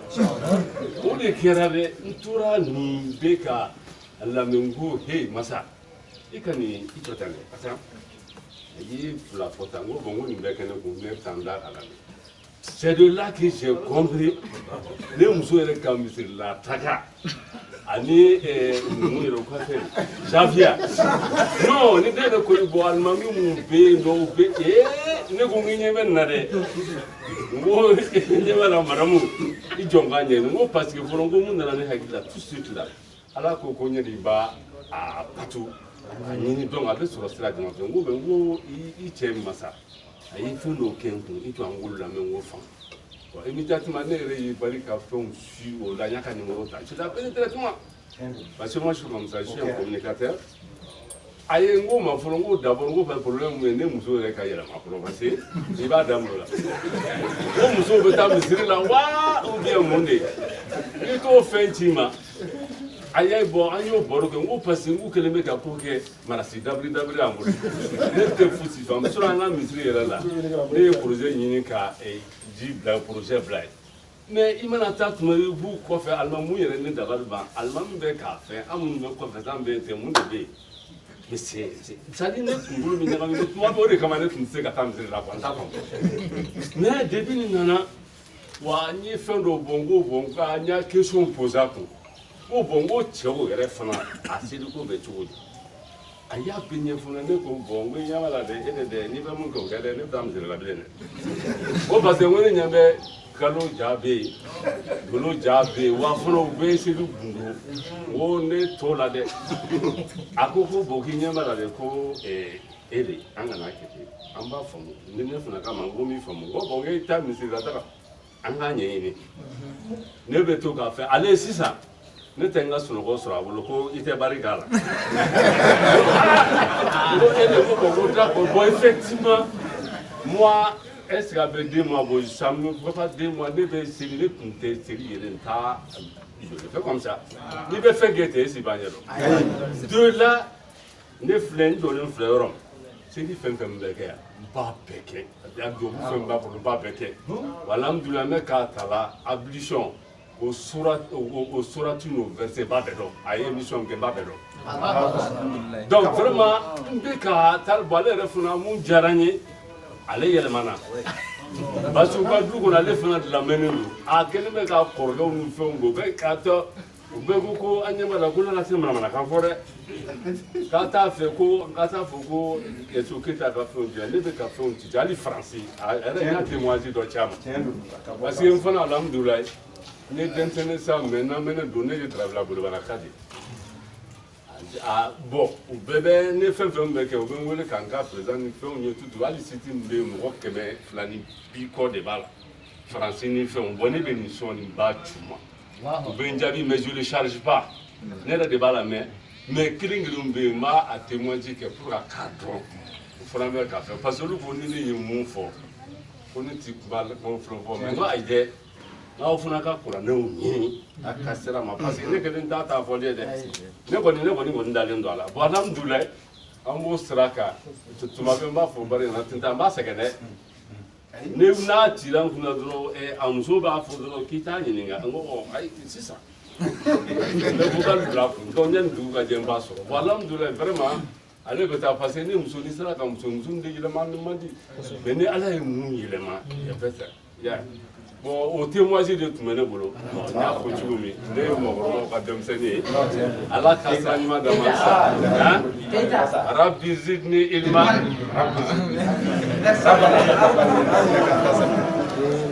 تقبل منا يا ربي لا إله إلا الله